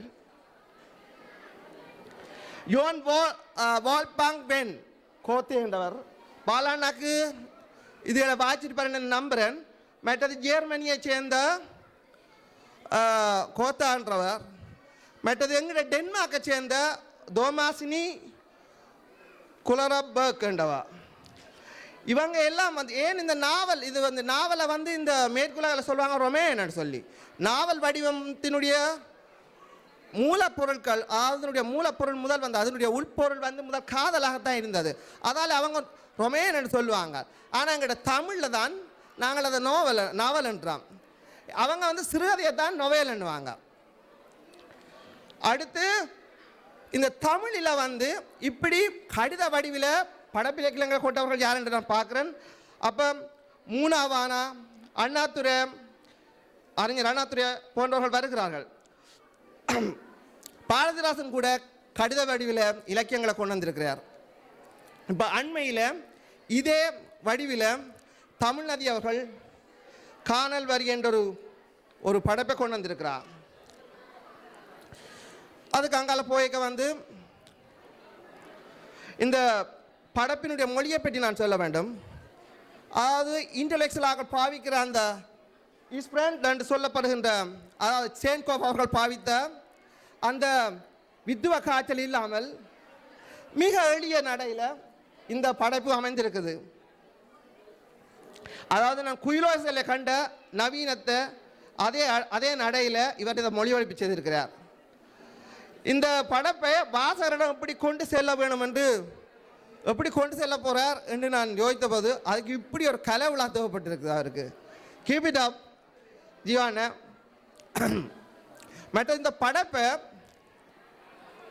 இவர் வந்து பாத்திரங்களுக்கு கூடாகவும் மற்றது வரலாற்று நிகழ்வுகள் கூடாகவும் இதை நகர்த்தி சென்றிருக்கிறார். இந்த வரலாற்று நிகழ்வுகளுக்கு கூடாக நாங்கள் நகர்த்தி செல்கின்ற போது மிக அவதானமாக இருக்க வேண்டும். ஏனென்றால் இந்த கரி என்ற படைப்பு அந்த கரி என்ற பாத்திரம் வந்து அவருக்கு 90 வயதாக இருக்கு, அவருக்கு 60 வயதாக இருக்குது. ஒரு இடத்துல எனக்கு ஒரு மயக்க நிலை வந்தது. அவர் வந்து நூலகம் எரிகின்ற பொழுது காணால் போன மாதிரி. நூலகம் எரிந்தது 81ஆம் ஆண்டு. நாங்கள் கணக்கு போட்டு பார்க்க கொஞ்சம் சிக்கலாக இருக்குது. இந்த விஷயங்களை கட்டாயம் கவனத்தில் கொள்ளணும். ஏனென்றால் இது சாதாரண படைப்பில்லை. இது ஒவ்வொருத்தரும் இது வந்து வரலாற்று பதிவாகவும் வைத்து பேணப்பட வேண்டிய விஷயங்கள் இதுக்குள்ள இருக்கிறபடியா. மற்றது இந்த புத்தகத்தை நாங்கள் வாசிக்கிறதால் எங்களுக்கு என்ன பயன் வரப்போகுது? ஒரு மூத்த எழுத்தாளர் சொன்னார், இலக்கியம் என்பது வழிகாட்டும் வெறும் தெருப்பலகை அல்ல என்று. நான் சொல்கிறேன், இதை பார்த்த பின்பு இலக்கியம் என்பது வழிகாட்டும் தெருப்பலகை. ஏன் என்று சொன்னால் எல்லாரும் சொல்லுவாங்க இலக்கியம் என்ன ஒரு படைப்பாளியோட கடமை வந்து படைப்பை படைச்சிட்டு போகிறதோட சரியானு சொல்லி இது அடிக்கடி ஜீவான சொல்லி தப்பிக்க பார்க்குறவர். ஆனால் கலாக்கா அப்படி செய்யலை. கலாக்கா இதில் சில தாய் என்ற ஒரு மெயின் பாத்திரத்தையும் கரி என்ற ஒரு பாத்திரத்தையும் கூடவே இன்னும் கொஞ்சம் பேரையும் கூட்டிக் கொண்டு வரா. அந்த கூட்டிக் கொண்டு வர இடத்துல சொல்கிறா, கரிணியை போல ஒரு ஆளை தத்தடுங்கள் என்று. அந்த தந்தையை போல போயிட்டு மிதிவடி அகற்றுங்கள் என்று. வீட்டில் வயசு போனால் இளம்பிள்ளைகளுக்கு தொந்தரவு கொடுக்காம புறம்போக்கு அந்த பிள்ளைகளை பற்றி தேவையில்லாத கதைக்காம அவங்களுக்கு தொந்தரவு கூடாம தான் உண்டு தன் பாடுன்னு போய் வயோதி பவனத்தில் இருங்கன்னு சொல்கிறா. மற்றது வயசு போனால் போல படிக்காம விட்டுறாங்கன்னு சொல்கிறா. அங்கே போயிட்டு கம்ப்யூட்டரை படிங்கோ, ஃபேஸ்புக்கில் மெசேஜ் எழுதுங்கோ.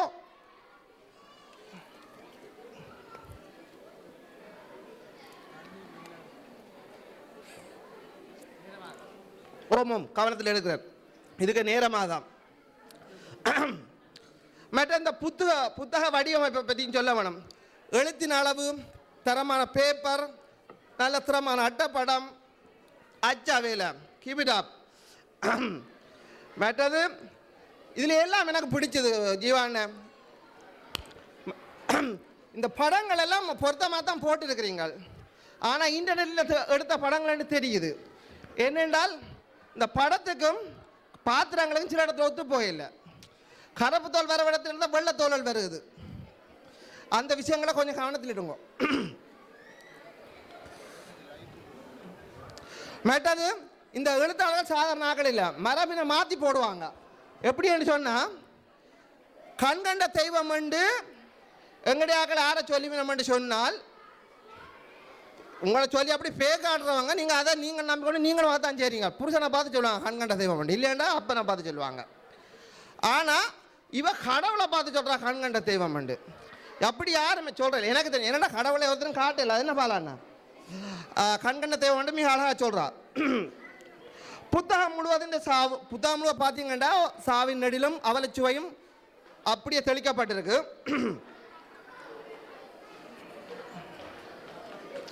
மேட்டது மிக இன்னும் ஒரு விஷயம் மிக அழகாக கையெழப்பட்டிருக்கு. அப்படின்னு சொன்னால் கரியண்ட படைப்பு கூட என்ன சொல்கிறான்னு சொன்னால் இலங்கையில் வாழ்கிற மக்கள், அதாவது நீங்கள் தமிழாக இருக்கலாம், சிங்களமாக இருக்கலாம், முஸ்லீமாக இருக்கலாம், மலையத்தை சேர்ந்த தமிழர்களாக இருக்கலாம். இலங்கையில் மனிதர் எப்படி வாழக்கூடாது என்றதுக்கு கரி ஒரு பொருத்தமான பாத்திரமும்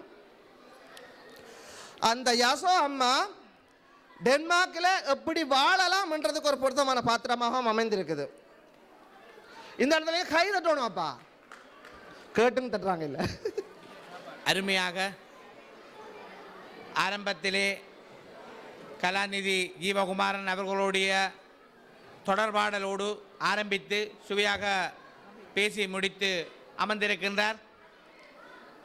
உங்களையெல்லாம் பார்க்கின்ற போது எனக்கு பசி எடுக்கிறது. ஏனென்றால் எல்லோருமே சாப்பாட்டு தட்டோடு தான் எங்களை பார்த்து கொண்டிருக்கின்றீர்கள். ஆகவே இன்னும் 2-3 பேச்சாளர்கள் இருக்கின்றார்கள். அந்த வகையில் இங்கே அடுத்து குறிப்பிடப்பட்டிருக்கின்றது இணுவை சக்திதாசன் என்று. இந்த நூலை பற்றி இங்கே எல்லோரும் அதிகம் சொல்லிக்கொண்டு போதனால் உங்களுக்குத்தான் அதிக சுவை இருக்காது வாசிக்கின்ற போது. ஆகவே இதை நீங்கள் வாசித்து பார்க்க வேண்டும். ஒரு அம்மா தினத்திலே ஆரம்பித்து இன்னொரு அம்மா தினத்திலே நிறைவடைகின்ற இந்த புத்தகம் எழுதிய நூலாசிரியை திருமதி கலாநிதி அவர்களோடு அவர்கள் குடும்பத்தோடு கடந்த ஓரிரு ஆண்டுகளாக நான் தினந்தோறும் அடிக்கடி சந்திக்கின்ற ஒரு பாக்கியம் கிடைக்க பெற்றிருந்ததனால் அவர்கள் இந்த புத்தகத்துக்காக கலாநிதி அவர்கள் இந்த புத்தகத்துக்காக அணுவணுவாய் சிந்தித்து எழுதியதெல்லாம் நான் அருகிலிருந்து பார்த்திருக்கின்றேன். அப்போது என்னிடம்தான் முதல் தரம் தந்தார். இதை புத்தகமாக்க முன்னமே இதை ஒரு வாசித்து பார்க்க சொல்லி, ஆனால் எனக்கு கிடைத்ததோ புத்தகமாக்கி கடைசியாகத்தான் வாசிக்கின்ற சந்தர்ப்பம் கிடைத்தது. பார்த்தபோதுதான் இந்த கவிதை புத்தகம் உண்மையிலேயே ஒரு பெருமதிமிக்க புத்தகமாக இருக்கின்றது. இந்த கவிதை புத்தகத்திலே யசோ என்கின்ற அம்மா இலங்கையிலே தமிழீழத்திலே யாழ்ப்பாணத்திலே பிறந்த ஒரு தாய் யுத்த பிடியிலே தன்னுடைய மகன் கரியை பறிகொடுத்து சிறுவயதிலே காணாமல் தவிக்கவிட்டு வீடு வாசல்களை இழந்து சொந்தம் பந்தங்களை இழந்து அகதி முகாங்களாக தெரு தெருவாக அலைந்தும் கடைசியாக இருக்கின்ற தன்னுடைய இன்னொரு பிள்ளையையும் மற்றும் தன்னுடைய அருகில் இருந்த ஒரு தாய் தகப்பனை தவறவிட்ட பிள்ளையையும் தத்தெடுத்த பிள்ளையையும் காக்க வேண்டுமென்று அவர்களுடைய உயிரை பயந்து புலம்பெயர்ந்து டென்மார்க் வருகின்றார். இந்த டென்மார்க்கிலே வந்து அந்த பிள்ளைகளை வளர்த்து ஆளாக்கி பேரப்பிள்ளைகளை கண்டு தன்னுடைய கணவரை இழந்த பிற்பாடு 90 வயதிலே பிளாயம் என்று சொல்லப்படுகின்ற அந்த வயோதிப மடத்திலே இருந்து தன்னுடைய மகனை நினைத்து நினைத்து ஏங்கி தன்னுடைய மகனுக்கு என்னத்தை கொடுப்பேன், அவன் எங்கேயோ இருக்கின்றான் என்ற கற்பனையிலே ஒரு 10 கடிதங்களை எழுதுகின்றார். கவி வரியிலே எழுதின அந்த 10 கடிதங்களின் தொகுப்புத்தான் இந்த கவிதை நூல். நிச்சயம் பார்க்க வேண்டிய புத்தகம். ஒரு தாய் எல்லோருக்கும் பொதுவானவள். அந்த தாய் தன்னுடைய அன்பை பிழிந்து பிழிந்து மட்டும் எழுதவில்லை. எங்கள் இனத்தின் அவலத்தை, வலியை, துன்பத்தை, துயரத்தை, ஈழத்தமிழர் படுகின்ற அவலங்களை எல்லாம் இந்த 10 கடிதங்களிலே பக்கம் பக்கமாக பதிவு செய்திருக்கின்றார். சில பேர் நினைக்கலாம், சிறு வயதிலே தவறவிட்ட ஒரு பிள்ளையை 90 வயதுக்கு பிறகும் இருக்கின்றார் என்று நினைத்து கொண்டு இந்த யசோ என்கின்ற மூதாட்டி இருக்கின்றா, இது உண்மையா இருக்குமோ என்று. அப்படி ஒரு அவலத்திலே எங்கள் இனம் இருக்கின்றது, உண்மை என்று நான் நினைக்கின்றேன். காரணம், நான் இப்போ ஒரு 10-15 வருடங்களுக்கு முன்னர் அறிந்த ஒரு உண்மை சம்பவம். வீட்டை விட்டு சென்ற கணவனை 2-3 தினங்களாக காணவில்லை. மனைவி தேடியும் எங்கும் காணவில்லை. பின்பு அறிகின்றார், ஒரு பிரேதம் உண்டு அரைகுறை எரிந்த நிலையிலே ஒரு பாலத்திலே கிடக்கிறது என்று அறிந்து அங்கு சென்று அந்த பிரேதத்தை தூக்கி வந்து வீட்டிலே கிருத்தியங்கள் எல்லாம் நடந்து தனது தாலிக்கொடியை அந்த பிரேதத்தின் மேலே போட்டு ஒப்பாரி எல்லாம் வச்சு பிரேதம் இடுகாடு என்று சொல்லப்படுகின்ற சுடலை நோக்கி போய்கொண்டிருக்கின்ற பாதையிலே அவர் தவறவிட்ட கணவன் வந்து கொண்டிருக்கின்றார். அப்படி என்றால் எங்கள் இனத்திலே அந்த கணவனை ஆமி பிடித்து வைத்திருந்து போட்டு ஏதோ நல்ல காலம் விடப்பட்டிருக்கின்றார். அதனால் உயிரோடு நாங்கள் காணவில்லை என்றால் எங்கள் இனத்திலே கடத்தப்பட்டிருப்பார். சிலபடைய வெளிக்கடை சிறையிலேயோ மகேசின் சிறையிலேயோ பேர் சொல்லாத இடங்களிலேயோ எங்களுடைய இனங்கள் கஷ்டப்பட்டு கொண்டு இருக்கும். அந்த ரீதியிலே தான் இந்த தாயும் அந்த மகனை நினைத்து ஏங்கி ஏங்கி இந்த 10 கடிதங்களையும் அற்புதமாக தீட்டி இருக்கின்றார்.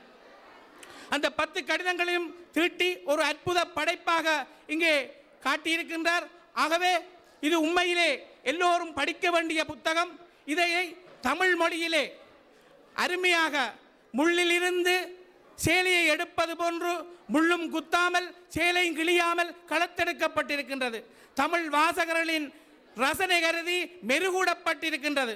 ஆகவே தமிழர்கள் நிச்சயம் இதை வாசிக்க வேண்டும். தமிழர்களுக்கு இது அரைத்தமாவாக இருந்தாலும், ஏனென்றால் எங்கள் இனத்திலே நாங்கள் கண்ட கஷ்டங்கள், துன்பங்கள், துயரங்களைத்தான் இங்கே வடிக்கப்பட்டிருந்தாலும் இது டெனிஸ் மொழியிலே வந்தபடியினால் டெனிஸ் மக்கள் மத்தியிலே ஒரு அதிர்வினை ஏற்படுத்தக்கூடிய ஒரு புத்தகம். நிச்சயம் எங்களுடைய எதிர்கால சந்ததியினர் இங்கே டெனிஸ் மொழி தெரிந்த இந்த இளைஞர்கள், யுவதிகள் கட்டாயம் இந்த மொழியை பார்க்க வேண்டும், இதை வாசிக்க வேண்டும். அப்போது நீங்களும் கவிதை எழுகின்ற ஆற்றல்களுக்கு தள்ளப்படுவீர்கள். ஆகவே நிச்சயமாக இது ஒரு பெருமதிமிக்க புத்தகம். இந்த உண்மையிலே இந்த புத்தகத்தை வாசித்த டெனிஸ் நண்பர்கள் எல்லாம் புகழ்ந்து புகழ்ந்து சொல்லுகின்ற போது, ஆனால் எங்களுக்கு ஏன் புகழ முடியாமல் இருக்கிறது என்று தெரியவில்லை. நிச்சயமாக இது பாராட்டப்பட வேண்டிய புத்தகம். தரமான அட்டைப்படத்தோடு தரமாக வந்திருக்கின்றது. ஆகவே இதை நான் அதிகம் சொல்ல தேவையில்லை. நிச்சயம் அதற்கு மீண்டும் மீண்டும் வாழ்த்து கூறி, ஒரு சிறு குறைகள் இருந்தாலும் அதை நாங்கள் சுட்டிக்காட்டி இதன் நிறைகளை நாங்கள் காண வேண்டும், நிறைகளை சொல்ல வேண்டும். படங்களிலே அவசரத்துக்கான போடப்பட்டு இருந்தாலும் சில உண்மையான நல்ல கருத்துக்களை நாங்கள் தட்டி பார்க்க வேண்டும். தரமான அட்டைப்படத்தோடு வலுவான புத்தகமாக வந்திருக்கிறது. உண்மையிலே எல்லோரும் இதை பெற்று வீட்டிலே வைக்க வேண்டும். டெனிஸ் புத்தகங்களை பிள்ளைகளுக்கு வாசிக்க ஆர்வத்தை உண்டு பண்ண வேண்டும். ஆகவே இந்த புத்தகத்தை எல்லோரும் பயன்பெற வேண்டும் என்று கூறி அந்த தம்பதிகளை வாழ்த்தி வணங்கி விடைபெறுகின்றேன். நன்றி, வணக்கம்.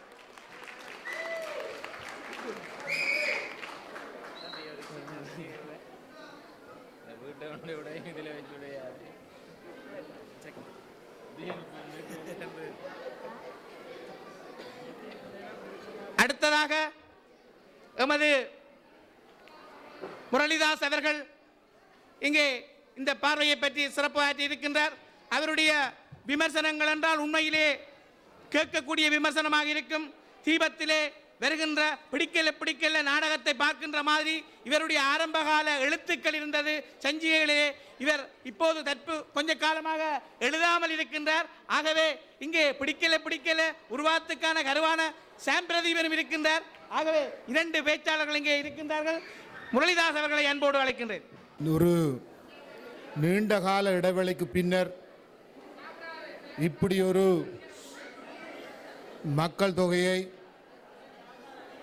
அதாவது சாதாரணமாக கல்யாண சாமத்திய வீடுகளில் வரிசையில் நின்று அன்பளிப்பை கொடுக்குற இதே தமிழ் சமூகம் இன்று வரிசையில் நின்று இந்த கவிதை புத்தகத்தை வேண்டியது உண்மையில் எங்களுடைய இலக்கிய உலகத்துக்கு கிடைத்த ஒரு மகா வெற்றி.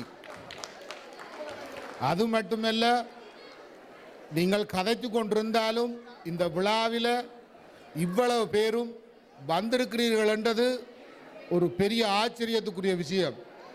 நாங்கள் டென்மார்க்கில் வந்து 25-30 வருடங்கள் ஆகிக்கொண்டிருக்க இந்த காலகட்டத்தில் இலக்கிய விழாவுக்காக இப்படி ஒரு கூட்டம் என்பது இது டென்மார்க் தமிழ் சமூகத்தில் ஒரு சரித்திரத்தில் பொறிக்கப்பட வேண்டிய விஷயம். அக்கா, இது உங்களுக்கு கிடைத்த முதல் வெற்றி. இந்த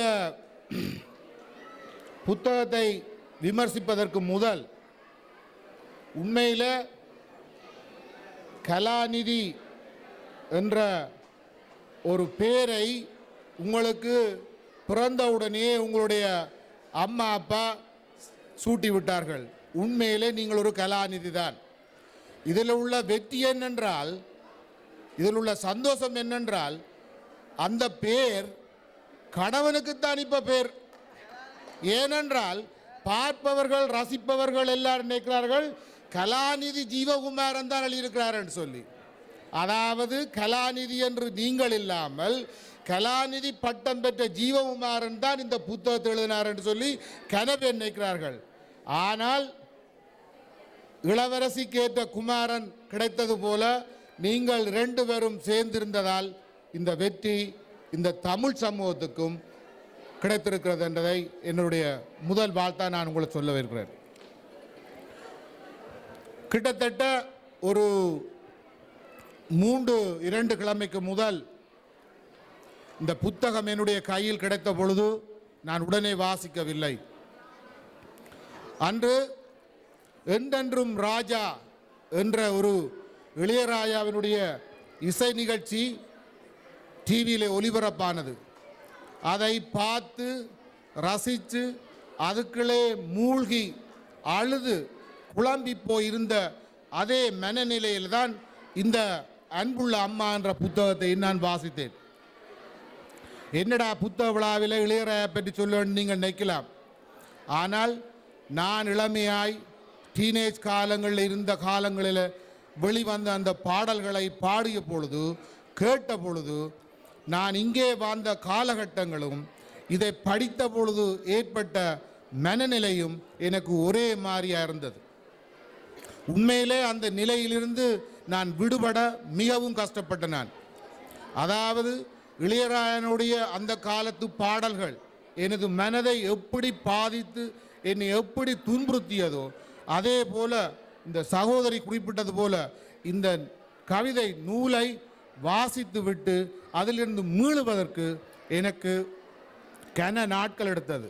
உண்மையில் அந்த நினைவுகளையும் அந்த கனவுகளையும் நாங்களும் வேலைகள் குடும்பம் என்று ஓடி திரிந்தாலும் அந்த நினைவு என்னோட விட்டு விலகாத அந்த நிலையில் இன்றைக்கு இந்த சபையிலே பொன்னண்ணாவினுடைய மகள் வாணி நடித்து காட்டிய அந்த நாடகம் இந்த உணர்வுகளை என்னை மேலும் எங்கேயோ கொண்டு போய் விட்டுவிட்டது. முதல்ல அந்த வாணிக்கும் எனது வாழ்த்துக்களை நான் சொல்லிக்கொள்ள விரும்புகிறேன். இந்த புத்தகத்தை படிக்கிற தமிழாக்கள் நீங்கள் எல்லோரும் நீங்கள் செய்ய வேண்டிய ஒரு பெரிய உதவி இருக்கு என்னன்னு சொன்னால், உங்களுக்கு தெரிந்த டெனிஸ்காரருக்கு இந்த புத்தகத்தை நீங்கள் அறிமுகப்படுத்துங்க. நீங்கள் அப்படி அறிமுகப்படுத்துவது தான் நாங்கள் இந்த தமிழ் சமூகத்துக்கும் எங்களுடைய இனத்துக்கும் செய்கிற மிக மிக முக்கியமான ஒரு பெரு தொழிலாகும். சும்மா டிவியிலையும் வந்து ரேடியோலையும் வந்து இந்த இன்டர்நெட் முழுக்க எல்லாம் வந்து போர்க்குற்றம் என்றும் நாங்கள் தமிழுக்காக கிழிக்கிறோம், வெட்டுறோம், புடுங்குறோம், அடுக்கிறோம் என்று எத்தனையோ பேர் கதைச்சாலும் அது வெறும் வாய் பேச்சுக்களாலேயும் தங்களோட வகுத்து வளர்ப்புகளாலேயும் கதைக்கப்படுற கதையாகவே போய்விடுகிற இந்த காலகட்டத்தில் எங்களுடைய வாழ்க்கையையும் எங்களுடைய வரலாற்றையும் நாங்கள் ஏன் புலம்பெயர்ந்தோம், நாங்கள் அப்படி எப்படி வாழ்ந்தோம், எங்களுடைய நாட்டில் நடந்தது என்ன நடக்கிறது என்பதை மிக தெளிவாக அழகாக யதார்த்தமாக அக்கா எழுதியிருக்கிறார். இதுதான் உண்மை. இதை விட இந்த சகோதரி எழுதிய விஷயங்களில் முதல்ல ஒரு அதாவது அவ வந்து ஒரு கவிதைகளை பற்றி சொல்றதுன்றதை விட அண்ணர் ஜீவா அண்ணன் குறிப்பிட்டது போல இவ சில விஷயங்களை தத்துவ ரீதியாக அதாவது ஒரு தத்துவங்கள் போல கன விஷயங்களை சொல்லுகிறார். உதாரணத்துக்கு இந்த தாய் 90 வயது அந்த தாய் வந்து சாக கிடக்கிறார். என்ன நோயில் சாக கிடக்கிறான்டா புற்றுநோய்.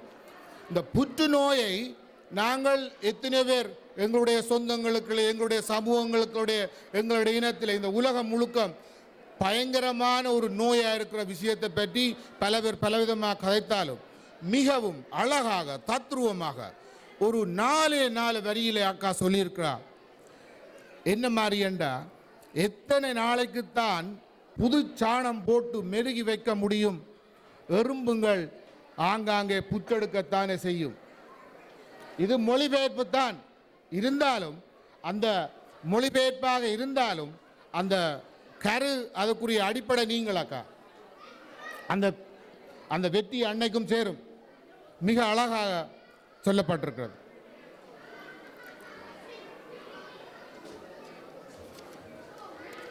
இரண்டாவது இடத்திலே இந்த எங்களுடைய போரை பற்றி நாங்கள் எல்லாம் கன பேர் கனமாறி கதைச்சாலும் அவ ஒரு இடத்துல மிக சிம்பிளா சொல்லுறா, இரவு முழுக்க குண்டுகளின் சலங்கை ஒலி கேட்டுக்கொண்டே இருந்தது. கண்கள் மூட மறத்த அந்த கரிய நாள் வெள்ளை துணிகளை பெண்களுக்கு போத்தி விட்டிருந்தது. இதைவிட எங்களுடைய நாட்டில் நடக்கிற பிரச்சனையை தெளிவாக சொல்ல வேண்டிய அவசியம் இல்லை. நாங்கள் கணக்கெடுத்து இத்தனையாயிரம் பெண்கள் விதவையாக இருக்கிறார்கள், இத்தனையாயிரம் பிள்ளைகள் தாய் இழந்திருக்கிறார்கள், இப்படி எல்லாம் நடந்துன்னு சொல்லுற மிக மிக அழகா இந்த கவிதை சொல்லப்பட்டிருக்கு. படிக்கிறதுக்கு உருக்கமாக இருக்கு. பிறகு நாங்கள் இந்த அனைத்து முழந்தோம் என்ற ஒரு கவிதையில் எமது நாட்டில் நடந்த அந்த இறுதி யுத்தம் பற்றி நாங்கள் எல்லோரும் டிவியில் கடைசி காலகட்டங்களில் பார்த்த விஷயங்கள் எல்லாம் பதிவு செய்யப்பட்டிருக்கிறது. அதாவது ஒரு தாயாக இவ ஏற்கனவே இவ்வளவு காலம் இங்கே வந்த இருந்தும் இன்றைய நடந்த பிரச்சனைகளை அவ மிக தெளிவாக குறிச்சிருக்கிறார். எனக்கு இப்பவும் ஞாபகம் இருக்கடா ஹரி, மரணித்து விட்ட ஒரு தாயின் மார்பகத்தை ஒரு கை குழந்தை கதறலுடன் தேடிக்கொண்டிருந்தது. வாழ்வின் வழிகள் இதுதானடா. எங்கள் கனவேருக்கு தெரியும், கடைசி நேரத்தில் முள்ளிவாய்க்கால் நடந்த பிரச்சனைகள் எல்லாம் நாளுக்கு நாள் நேரத்துக்கு நேரம் மணிக்கு மணி காட்டி கொண்டிருந்த பொழுது ஒரு பெரிய படமாக முக்கியமாக அந்த அந்த கடைசி நேரத்தில் தப்பி வந்த டாக்டர் வாணி என்ற அந்த பொம்பளை கூட ஒரு இடத்துல குறிப்பிட்டிருக்கிறார். தான் பஸ்ஸில் இருந்து போய் கொண்டிருக்கின்ற பொழுது ஒரு மரத்தின் அடியிலே குண்டு விழுந்து ஒரு தாய் இறந்திருக்கிறார். ஒரு குழந்தை கை குழந்தை அந்த தாய் இறந்தது என்றதை அறியாமலே அந்த மார்பகத்திலே பால் குடித்து கொண்டிருந்தேன் சொல்லி அதை இந்த தாய் மூலம் அக்கா மிக அழகா சொல்லியிருக்கிறார். இதை நாங்கள் சும்மா படித்து போட்டு பார்த்து போட்டு நாங்கள் அறியலாம். ஆனால் இதில் உள்ள வெற்றி என்னென்றா, இது இன்னொரு டெனிஸ்காரன் படிக்கிறான், அப்படி அந்த செய்தி அவன் அறிகிற பொழுது அவன் உண்மையில் அந்த எங்களுடைய நிலையை விளங்கிக் கொள்ளுவான். இது இந்த இந்த தமிழ் சமூகத்துக்கு அக்கா கொடுத்த ஒரு வெற்றி. அருமையா அதாவது கவலையான விஷயங்களை கூட மிக தெளிவாக அழகாக சொல்லியிருக்கிறீர்கள். பாராட்டுகள்.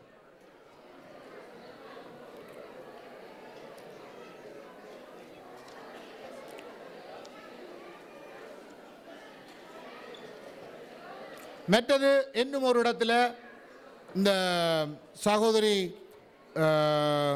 மாங்காய் குத்தி சாப்பிட்டது, இளநீ குடித்து சாப்பிட்டதுகளை போல இந்த மழைக்காலங்களை பற்றி சொல்லுறா.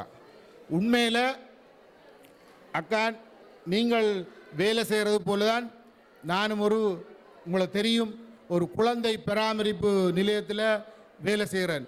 ஆனால் நான் 2-3 விதமான இடங்களில் வேலை செய்வதால் பெரிய குழந்தை அதாவது வயது வந்தவர்களோடும் இளைஞர்களோடும் குழந்தைகளோடும் வேலை செய்கிற பழக்கம் என்னுடைய தொழில்.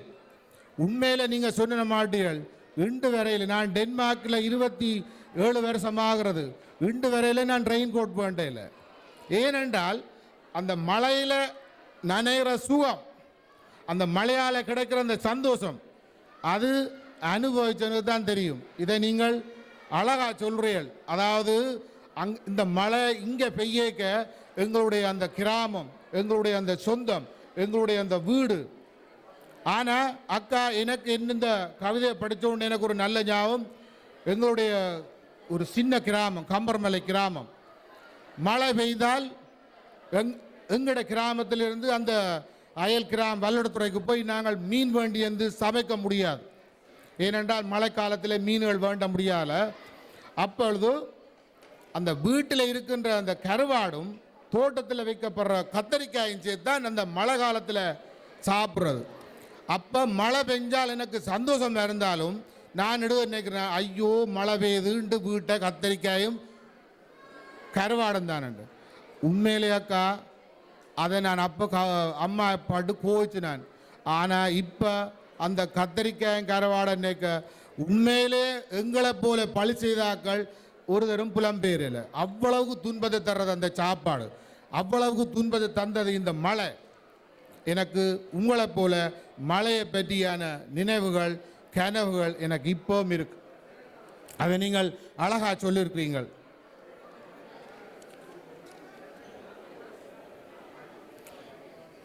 இதை விட இன்னும் ஒரு பிரச்சனையாக்கா இதில் சொல்கிறா.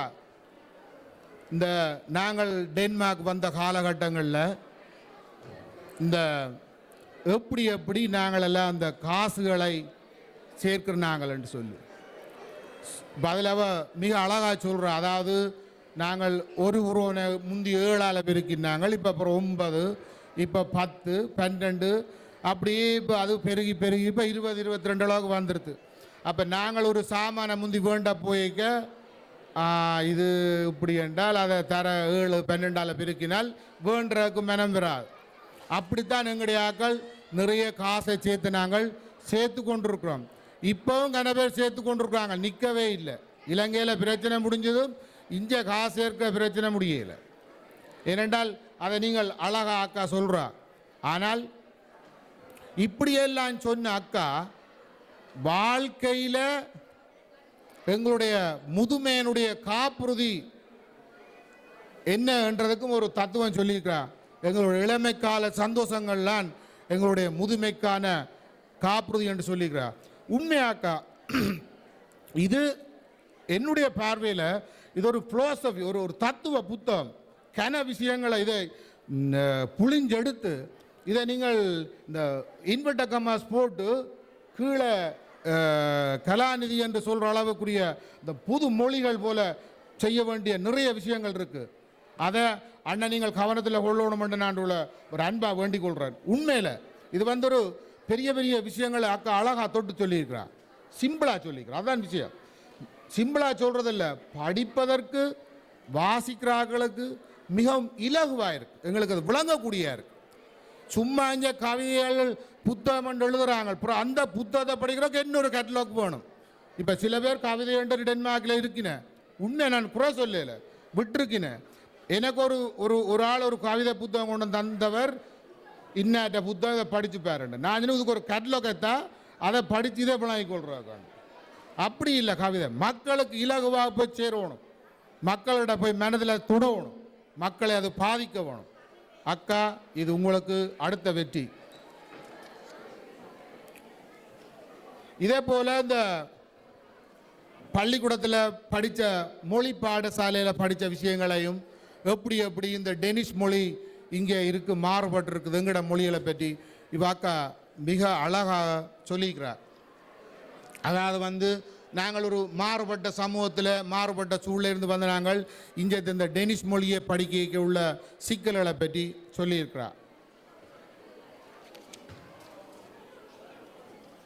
இங்கே இருக்கிற வாழ்கிற இந்த இளம் சமுதாயங்கள் பொதுவாக டெனிஷ் பிள்ளைகள் உட்பட வெளிநாட்டு குழந்தைகள் எங்களுடைய பார்வையில் ஒரு ஒரு ஒரு ஒரு இந்த கண்ணில் குத்துறாக்கள், மூக்கில் குத்துறாக்கள், வாயில் குத்துறாக்கள், புக்குள்ள குத்துறா, இந்த சனம் எல்லாம் இந்த நாகரிகம் என்று சொல்லி குத்தி கொண்டு திரிகிறாக்களை உண்மையில் நாங்கள் கிட்ட நெருங்க கொஞ்சம் பயமாக இருக்கிறது. ஏனென்றால் அந்த தோற்றங்கள் அமைப்புகளை அந்த பிள்ளைகளை கூட இவ சொல்லுறா இதெல்லாம் கூடாத பிள்ளைகள் இல்லை. அவ தங்களோட இளமையில் சில உள்ள விஷயங்களை அவங்க செய்கிறாங்க. அதை சொல்லியிருக்கிறா. நல்ல பிள்ளைகள், அந்த பிள்ளைகள் கூட கூடாத பிள்ளைகள் இல்லைன்னு சொல்லியிருக்கிறா.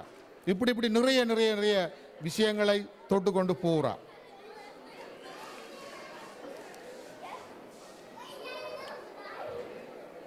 இப்படியான இந்த புத்தகங்களை விட்ட இந்த அக்கா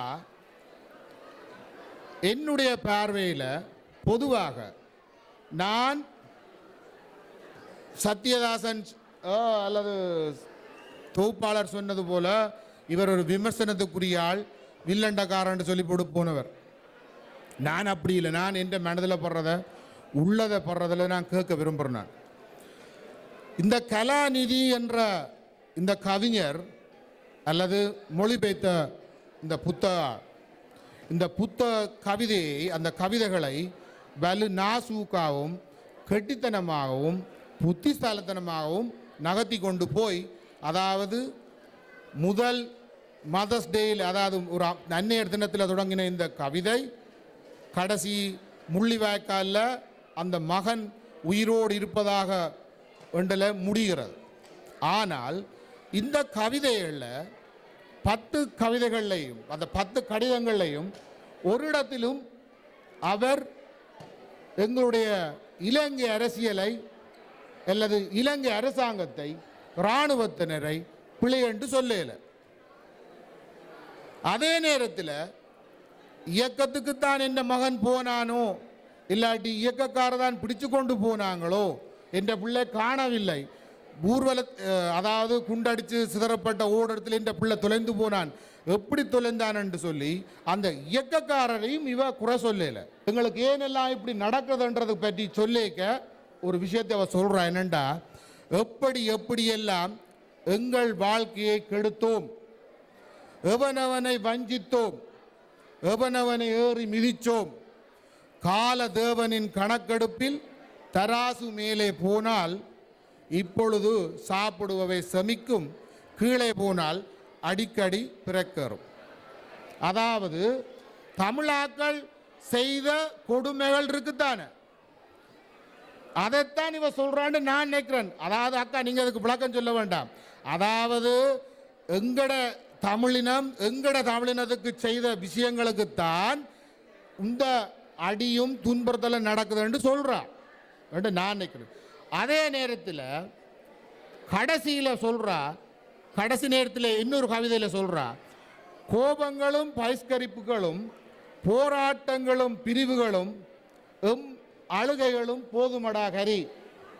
எங்களுடைய பகிஷ்கரிப்புகளும் சரி, போராட்டங்களும் சரி, பிரிவுகளும் எமது அழுகைகளும் போதுமடா கரி. பேசும் வல்லமையை வைத்து என்னத்தை நாம் செய்தோம், பேசும் வல்லமையை வைத்து நாம் என்னத்தை செய்தோம், பேசி பேசி வார்த்தை கொன்றது தானே அதிகம். நல்லதையும் கெட்டதையும் தூக்கி துலாபாரத்திலே போட்டுப்பார், மற்றவனின் நோவும் வலியும் வேதனையும் தான் உன்னை கீழிறக்கும். அக்கா, இதில் நீங்கள் உங்களோட அரசியலை சொல்லியிருக்கிறீர்கள். என்ன அரசியல் என்று எனக்கு தெரியும், நீங்கள் என்ன அரசியல் என்று உங்களுக்கு தெரியும். நீங்கள் இதில் இந்த புத்தகம் முடிகிறதோட விட்டு விடாமல் அந்த ஹரி என்ற அந்த இளைஞன் இன்று முள்ளிவாய்க்கால் கம்பி வேலைக்கு வந்து நிற்கிறான். முடிஞ்சால் அல்ல, உங்களால் முடியும். அந்த ஹரி வந்து இனி தான் என்ன செய்தான், எப்படி கஷ்டப்பட்டான், எப்படி இருந்தான் என்பதை நீங்கள் அடுத்த புத்தகத்தில் கொண்டு வரணும் என்று சொல்லி வேண்டி இந்த சபைக்கு எனக்கு வாய்ப்பு தந்ததுக்கு நன்றி சொல்லி இந்த உங்களிடமிருந்து விடைபெறுகிறேன். வணக்கம், நன்றி. அருமையாக தனது சிறப்புரையில் முள்ளிவாய்க்காலில் முடிந்த கதை மீண்டும் கரியோடு தொடங்க வேண்டும் என்று அற்புதமாக சொன்னார். அவருடைய பேச்சை கேட்க கேட்க ஆசையாக இருந்தது. ஆனால் நேரங்கள் தான் அகாலமாகிக் கொண்டிருப்பதனால் நாங்கள் பல கலை நிகழ்வுகள் காத்திருக்கின்றன. ஆகவே இறுதியாக சிறப்புரையாக இங்கே சிறப்புரை இந்த பார்வையிலே ஆய்வு உரை நடத்த வருகின்றார். இவரை உங்களுக்கு தீபம் தொலைக்காட்சி நிகழ்ச்சி தொகுப்பாளராகத்தான் மட்டும் தெரியும். இவர் 2001ஆம் ஆண்டு 5 நாடகங்களை தொகுப்பாக நீதியின் இருக்கைகள் என்ற நாடக தொகுப்பை வெளியிட்டு அதை சாகித்ய மண்டல பரிசு பெற்ற சிறந்த எழுத்தாளர். இந்த கவிதை தொகுப்பின் இவர் ஆய்வுரையை எல்லோரும் தயவு செய்து அமைதியாக இருந்து கேட்போம். நாமும் நமக்கோர் நலியா கலையுடையோம். நாமும் நமது நிலத்தினது நாகரிக வாழ்விற்கு எம்மால் இயன்ற பணி செய்வோம். டென்மார்க்கிற்கு இது என்னுடைய 2வது வருகை. இந்த 2வது வருகையின் போதும் பொருத்தமில்லாத வேளையிலே பொருத்தமில்லாத பணியினை செய்வதற்காக நான் வந்திருப்பது உங்களுக்கு சங்கடமாக இருந்து விடுமோ என்கின்ற ஒரு அச்சத்துடனேயே பேசுவதற்கு நிறைய பொருள்கள் இருக்கின்றன, ஆனால் மணித்துளிகள் குறைவாக இருக்கின்றன. ஊடகத்திலே வேலை செய்வதைப் போலவே இங்கேயும் எடிட் பண்ண வேண்டிய ஒரு தேவை எனக்கு இருக்கிறது. ஆனால் சொல்ல வேண்டிய சில விஷயங்களை நாங்கள் சொல்லியே ஆக வேண்டும். எல்லோரும் இந்த நூலை பற்றி பாசத்துடனும் தாய்மையுடனும் தொடர்புபடுத்தி பேசிய பின் நான் பார்க்க இருந்த ஒரு வித்தியாசமான கோணத்திலே பேசுவதற்கு கொஞ்சம் வெட்கித்து போய் நிற்கிறேன். நிர்வாண உலகத்திலே நான் மட்டும் கோவணத்துடன் நிற்கின்ற பொழுது உங்களால் நகைக்கப்பட்டு விடுவேனோ என்கின்ற ஒரு எண்ணம் இருக்கின்றது. எதுவோ எனது பார்வையில் இப்படிக்கு அன்புள்ள அம்மா என்றதனால் அதை நான் மற்றவர்களுடைய கண்களினூடாக பார்க்க முடியாது, என்னுடைய கண்களினால் மட்டுமே நான் பார்க்க முடியும். இந்த நூலை எனக்கு ஜீவகுமாரன் அவர்கள் தீபம் தொலைக்காட்சிக்கு அனுப்பிய பொழுது இந்த நூலுக்கான ஒரு ஆய்வுரையை அல்லது சிறப்புரையை செய்வதான எந்த ஒரு விடயமும் எனக்கு சொல்லியிருக்கவில்லை. ஒரு சாதாரண வாசகனாக அந்த நூலை நான் வாசித்து முடித்து விட்டேன். 2 நாட்களுக்கு முன்பு தான் எனக்கு தெரிய வந்தது அவருடைய அழைப்பிதழை பார்த்து இங்கே நான் பேச வேண்டும் என்று. இப்பொழுது மிக அவசரமாக ஆய்வுக்காக அந்த நூலை படிக்கின்றேன். இதில் என்ன ஒரு வினோதம் என்று சொன்னால், ரசனைக்காக படித்த பொழுது எந்த உணர்வை எனக்குள் தந்ததோ, ஆய்வுக்காக படித்த பொழுதும் ஆய்வு கண்களை என் கண்களிலே மாட்டிக்கொண்டு படித்த பொழுதும் அதே உணர்வை தந்ததுதான் நான் நினைக்கின்ற ஒரு ஆக்க இலக்கியம் என்ற வகையிலே 1வது வெற்றிப்படினை தட்டியிருக்கின்றது. இல்லை, ஆய்வுக்காக படிக்கின்ற பொழுது இங்கே என்ன விடயம் இருக்கின்றது, இதுக்குள்ளே என்ன என்று ஆழமாக பார்க்கவில்லை. ஆய்வுக்காக நாங்கள் அப்படி பார்க்கின்ற பொழுது கூட ஒரு சாதாரண ரசனையுள்ள வாசகனாக பார்த்த பொழுது எனக்கு தந்த அதே உணர்வை தந்தது இந்த நூலின்பால் மீளவும் ஒரு ஈர்ப்பினை எனக்கு தந்திருந்தது. நான் தனியாகவே டென்மார்க்குக்கு லண்டன்லேருந்து வரையில்லை. அந்த நூலை படித்த பிறகு நான் என்னோட 4 பேர் ஃப்ளைட்டில் வந்திருந்தாங்க. ஜசோ அம்மா, ஹரி, சீதா, ஜசோவின் துணைவர், மற்றாக்கள் என்னோ தெரியல, அவைக்கு இப்போட போர்டிங் பாஸ் எதுவும் பிரச்சனையோ தெரியல. ஆனால் இந்த 4 பேரும் என்னோட ட்ராவல் பண்ணி வந்திருந்தாங்க இப்போ வரைக்கும். இதில் பல பேர் பேசியிருந்தாங்க, பல பேர் வாசிக்க போகிறீங்க, நீங்கள் ஒரு அம்மாவாக இருந்து பார்ப்பீங்க, இல்லாட்டி ஒரு அந்நியப்பட்ட வாசகனாக இருந்து பார்ப்பீங்க, இல்லாட்டி தமிழ் குடிமகனாக இருந்து பார்ப்பீங்க, அல்லது இங்கே பேசப்படுகின்ற மாற்று அரசியல்கள் அல்லது மிதவாத அரசியல்கள் அல்லது அரசியல் என்று சொல்லிக்கொண்டு நடத்துகின்ற பல விடயங்களினுடைய ஒரு பாத்திர பொருளாக நீங்கள் இருந்து பார்ப்பீர்கள். ஆனால் என்னால் அந்த ஹரியாய் மட்டுமே இருந்து பார்க்க முடிந்தது. அதனால் தான் அந்த ஜசோ அம்மாவையும் கூட்டிக் கொண்டு டென்மார்க்குக்கு வந்திருந்தேன். இப்பொழுது அந்த டைரியை அவர் எழுதின அந்த துன்பத்தை வாங்கிய ஹரியாக ஒரு குற்ற உணர்வுடன் நான் நிற்கின்றேன். இறுதியாக அவர் பேசியவர் சொல்வதைப் போல ஹரியினுடைய துன்பங்களை அதான் நான் இந்த என்னுடைய ஆய்வினுடைய முடிவிலே சொல்ல பொழுது இங்கே நூலினுடைய முடிவிலே ஜசோ அம்மாவை சாகடித்து நூலிலே ஜசோ அம்மாவை சாகடித்து இந்த வாசகன் என்ற வகையிலே எனக்குள்ளே மீளவும் ஜசா அம்மாவை உயிர்ப்பித்து விட்ட ஒரு விடயத்தை கலாநிதி செய்திருக்கிறீர்கள். நான் மீளவும் லண்டனுக்கு அதே ஜசா அம்மாவுடனும் அதே ஹரியாக கைகோர்த்து கொண்டு செல்லப் போகின்றேன். வலியுடனா அல்லது மகிழ்ச்சியுடனா என்பது புரியவில்லை. அவர் கூறுவதைப் போல இந்த ஹரியினுடைய வேதனைகளை நீங்கள் மனமுறை கொண்டு வர வேண்டும் என்பதுதான் என்னுடைய ஒரு ஆர்வமாகவும் இருந்தது. இப்படிக்கு அன்புள்ள அம்மா படிக்கின்ற பொழுது எனக்கு அம்மா என்கின்ற விடயத்திலே நான் பிரதியீடு செய்து பார்த்தது என்னுடைய அப்பாவை. கடந்த முறை டென்மார்க்கிலே நான் இங்கே நின்ற பொழுது என்னுடைய தந்தையார் மரணத்துடன் போராடி கொண்டிருந்தார். அவர் மரணத்துக்கு அருகே கிடந்து துடித்த போது மைல்களுக்கு அப்பாலே நாங்கள் இங்கே நின்று கொண்டிருந்தேன். அந்த ஒரு தந்தையினுடைய உணர்வை எனக்குள்ளே தந்தது. இதுவெல்லாம் ஒரு ஒரு ஒரு ஒரு பக்க பார்வையிலே பாசம் என்கின்ற பார்வை, அம்மா என்கின்ற பார்வை, அப்பா என்கின்ற பார்வை கூடாக. ஆனால் இந்த இனிதான் நான் இந்த நான் கோவணம் கட்டி கொண்டு நிற்கிறேனோ என்கின்ற வெக்கப்பட்டு கொண்டிருக்கின்ற ஒரு விஷயத்துக்கு வர்றேன். என்னால் இதை தனியனே ஒரு அம்மா பிள்ளைக்கான உணர்வுக்காக அம்மாவுக்கு மகனுக்கு இருக்கின்ற ஒரு ஸ்பரிசத்தை காட்டுவதற்காக கலாநிதி எழுதியிருக்கின்றார் எனக்கு தெரியவில்லை. ஒரு ஒரு ஒரு இலக்கியம் உங்களுக்குள்ளே ஒரு கனதியான பொருளை கொண்டிருக்கும் கலாநிதி. ஆனால் நீங்கள் வாசகனை திணிக்க முடியாது, இப்படித்தான் புரிந்து கொள்ள என்று.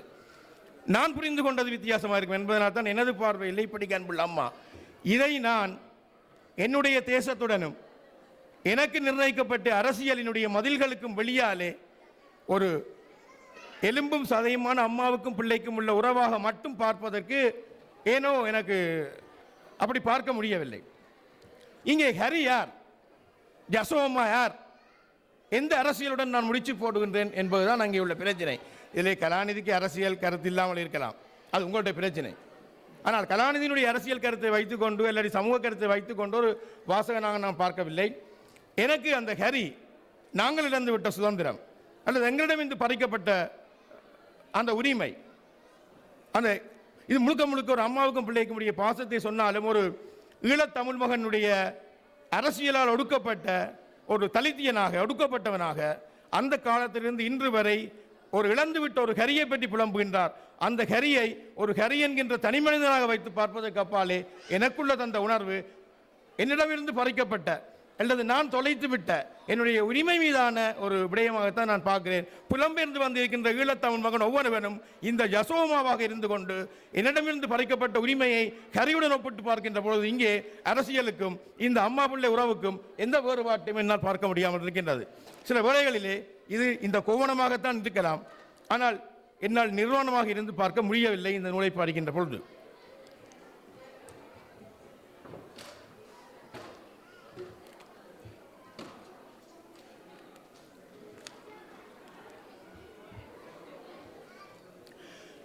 இந்த நூலினுடைய ஒரு ஒட்டுமொத்தமான இந்த என்னுடைய புரிதல் அந்த அதனுடைய வெளிப்பாடை பற்றி நான் சொல்லியிருந்தேன். ஆனால் மிக அற்புதமான ஒரு விடயம், நான் இப்பொழுதும் மானசீகமாக திருமதி ஜீவகுமாரன் அவர்களுக்கு தலைவணங்கிக் கொள்கிறேன். இன்று காலை நடந்த அந்த விடயம், நான் இன்று இங்கிருந்து போகும்பொழுது இரண்டு விடயத்துடன் போகின்றேன். ஒன்று ஒரு கவலை, இன்னும் ஒன்று ஒரு சந்தோஷம். ஒரு கவலை, என்னால் டெனிஸ் மொழியை புரிந்து கொள்ள முடியவில்லை என்கின்ற கவலை. அந்த மக்கள் என்ன நினைத்தார்கள்? நாங்கள் பாத யாத்திரை கவனஈர்ப்பு போராட்டம் செய்தால் என்ன, நடந்து அரசியல் போராட்டம் செய்தால் என்ன, சாப்பிடாமல் இருந்து அரசியல் போராட்டம் செய்தால் என்ன, தொலைக்காட்சிகளிலும் வானொலிகளிலும் பேசினால் என்ன, இன்னும் நாங்கள் எங்களுடைய தமிழ் முகங்களினுடைய கைதட்டுதல்களுக்கும் பல்லளித்தலுக்குமாகவே பேசிக் கொண்டிருக்கின்றோம்.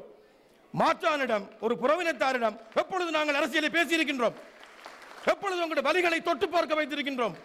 எப்பொழுது எங்களுடைய புண்களை தோலுரித்து காட்டியிருக்கின்றோம்? இன்று நடந்திருக்கிறது ஐயா.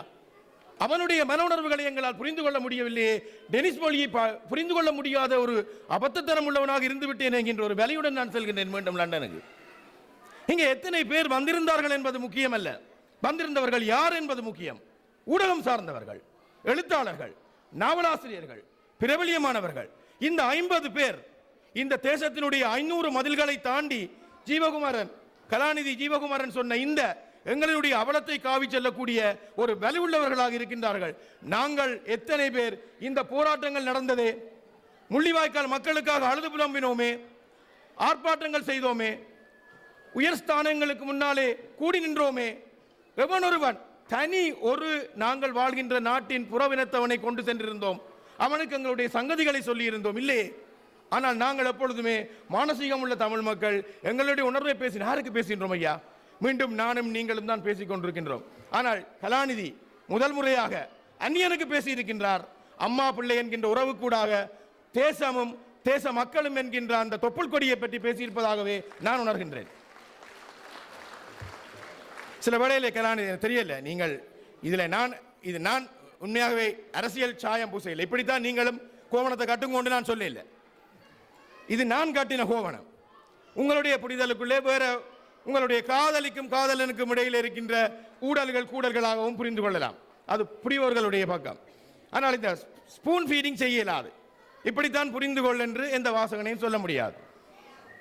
நான் புரிந்து கொண்டேன், அவர் புரிந்து கொண்டார், சக்திதாசன் புரிந்து கொண்டார், இங்கே முதுபெரும் எழுத்தாளர் இருக்கின்றார், அவர் வேறு விதமாக புரிந்து கொண்டிருப்பார். அப்ப இது புரிதலுக்குள்ளே நான் நினைக்கின்றேன், இது ஒரு தேசம் பற்றியதும் தேசத்தை இழந்து வந்திருக்கின்ற ஒரு இடம்பெயர்ந்த ஒரு புலம்பெயர்ந்த ஈழத்தமிழ் மகனினுடைய வாஞ்சையும் அவர் இழந்துவிட்ட உரிமையை பற்றியும் அவர் 58 பேசுகின்றார், நூலகம் எரிந்ததிலிருந்து பேசுகின்றார். அங்கே எந்த காலப்பகுதி எந்த வயதுகளுக்கெல்லாம் நான் பார்க்கவில்லை, கால்குலேட்டர் வச்சு கணக்கு போட்டு பார்க்கவில்லை. ஒரு வேளை அவர் சொன்னதை போல வரலாற்றிலே இது ஒரு தவறான கணக்கெடுப்பாக இருக்கலாம். ஆனால் இந்த கணக்கெடுப்புக்கு அப்பாலே நாங்கள் பலிக்கடாவாகின இந்த விடயங்கள் பதிவாக்கப்பட்டிருக்கின்றது. இதில் தமிழில் மொழியிலே நீங்கள் எழுதியது கூட ஒரு முக்கியமான விடயம் அல்ல.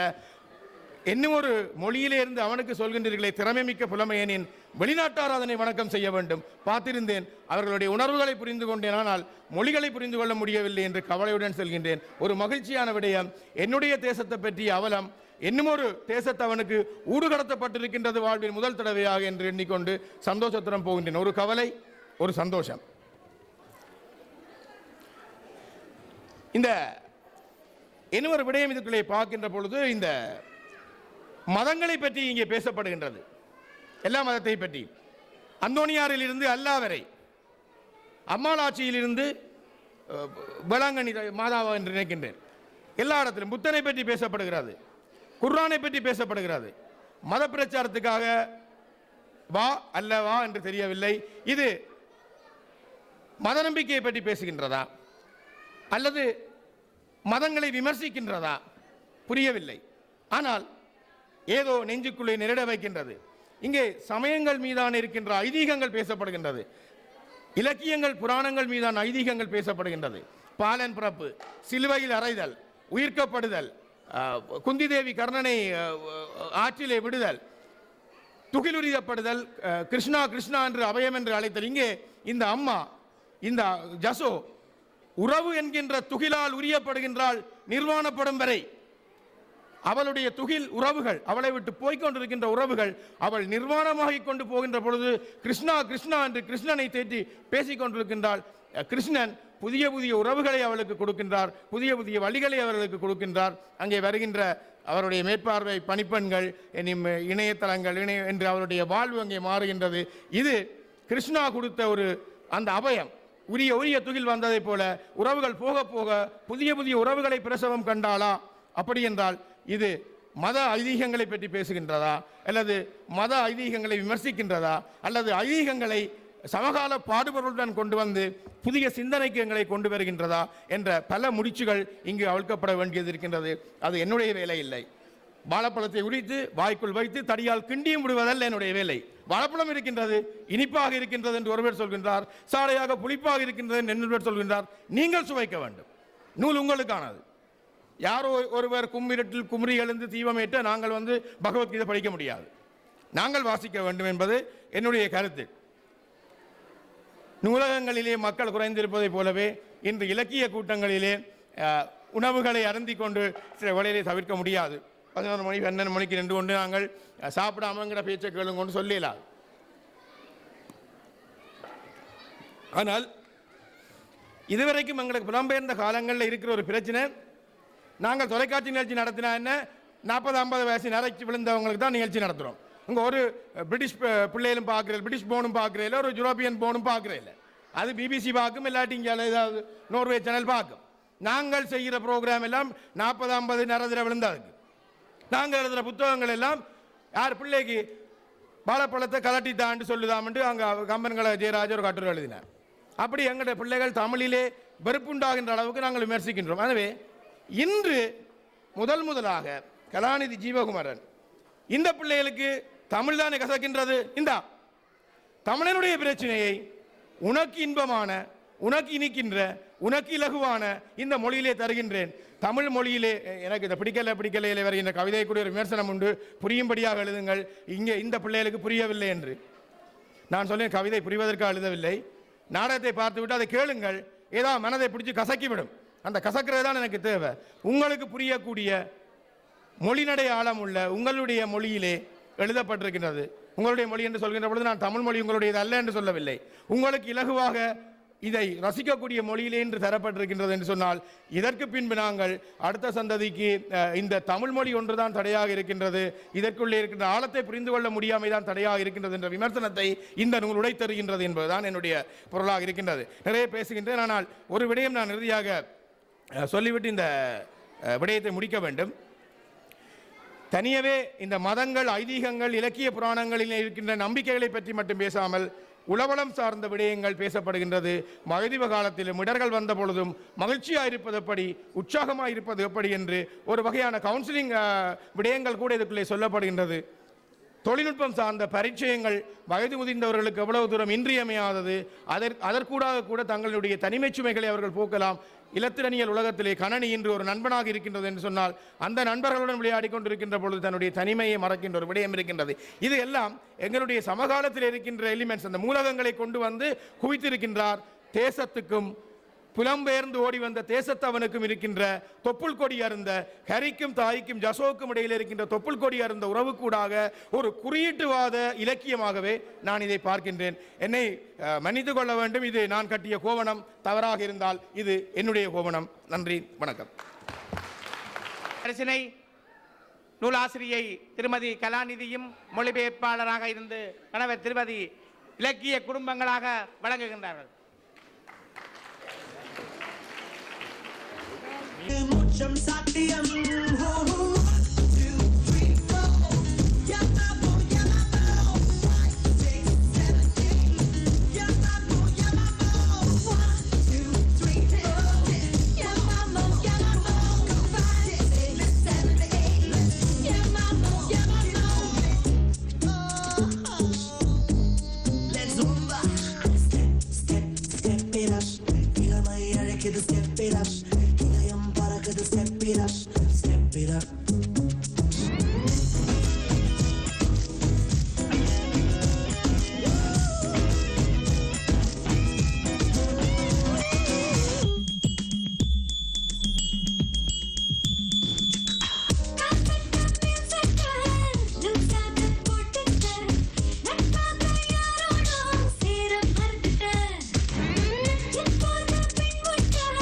புதுசா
பேச்சுக்காரி என் சுல்முஷ சிங்காரி நீ சிறுதால தீபாவளி நான் எண்ணி வச்சு ஏறி உன்னை எட்டி பார்க்கும் ஞானி நான் வெடிப்பாம காதல் வெடி அட சீசன் வந்த வேடம் தாங்க நான் தானடா சும்மா தங்கி செல்லும் பருவ போல வாவா ஜீவா வாடா வாடா பையா என் வாசல் வந்து போயா என் வாசல் தாண்டி வந்து என் வாசல் வாங்கு உன் கண்ணில் நீர் வழிந்தால் என் நெஞ்சில் உதிரம் கொட்டுதடி உன் கண்ணில் பார்வையன்றோ கண்ணம்மாம் என் உயிர் நின்றதென்றோ உன் கண்ணில் நீர் வழிந்தால் ஐயோ என் நெஞ்சில் உதிரம் கொட்டுதடி பேருக்கு பிள்ளை ஒன்று பேசும் வார்த்தைக்கு சொந்தம் உண்டு என் வேதனை யார் அறிவார் ஐயோ அத்தான் உன் வேதனை யார் அறிவார் உன்னை போல் தெய்வம் ஒன்றே அறியும். ஐயோ நாரை போச்சு. இந்த பாடலை கேட்டீர்களா? எவ்வளவு அழகான பாடல், எவ்வளவு ரசனையான கருத்துக்கள். இப்படியான பாடல்களை இப்போது ரசிக்கின்ற கூட்டங்கள் இல்லை. அப்படி என்றால் எப்படியான பாடல்களை ரசிக்கின்ற கூட்டங்கள் என்று நான் சொல்லவே தேவையில்லை. சொன்னா கொலவரி தான் பெறும். அடுத்த பாடல் ஒன்று கொலவரியோடு உங்களுக்காக காத்திருக்கின்றது. இதோ பார்த்து மகிழுங்கள். Soup song. Flop song.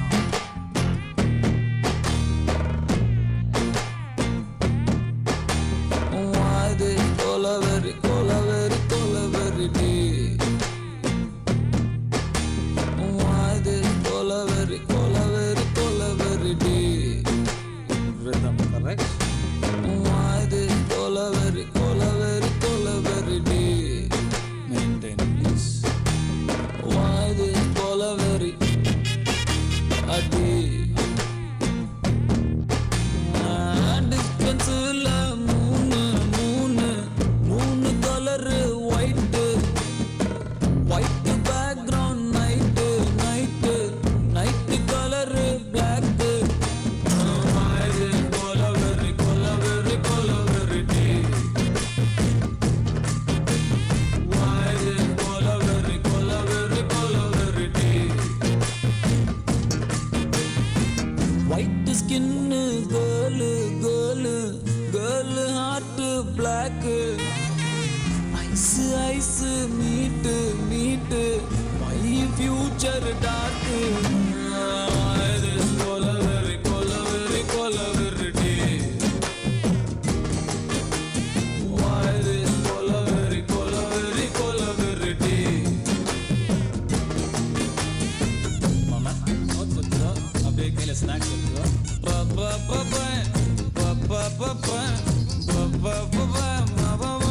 seriously.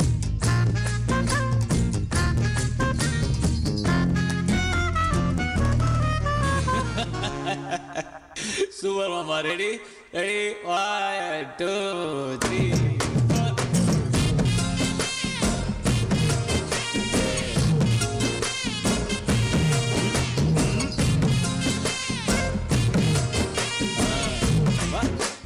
Change over, mama. Okay, mama. Now tune change. Kaila glass. Only English. Handle glass. Glass scotch. Ice full of beer. Empty life. Girl come. Life reverse gear. Love, oh my love, showed me power, holy power, I want to hear now. God, I am dying now, she is happy now. This is our far so nice, we don't have choice.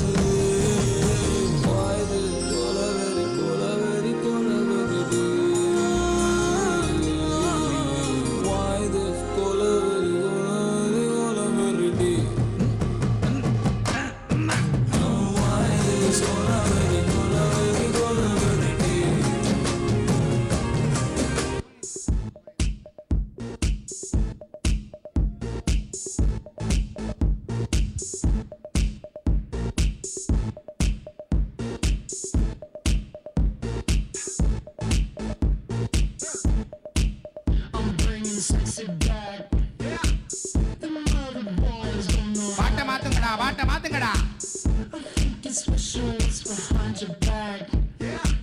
So turn around and I'll pick up the slack.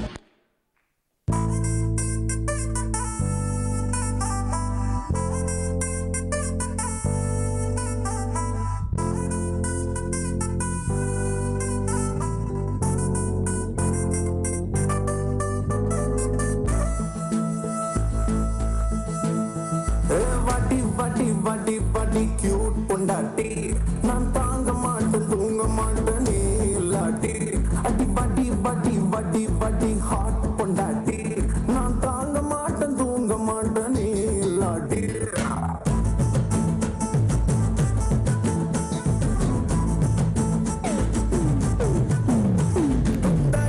அடி நீ தானே என் sweet I love you till your party தேவையில்லாம பாட்டி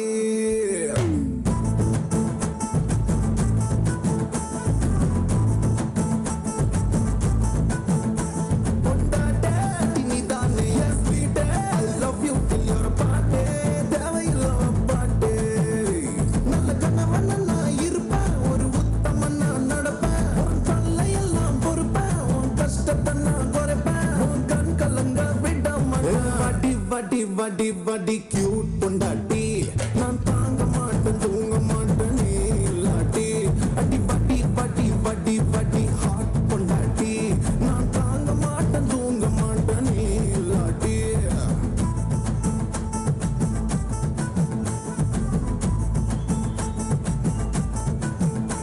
பொண்டாட்டே பொண்டாட்டே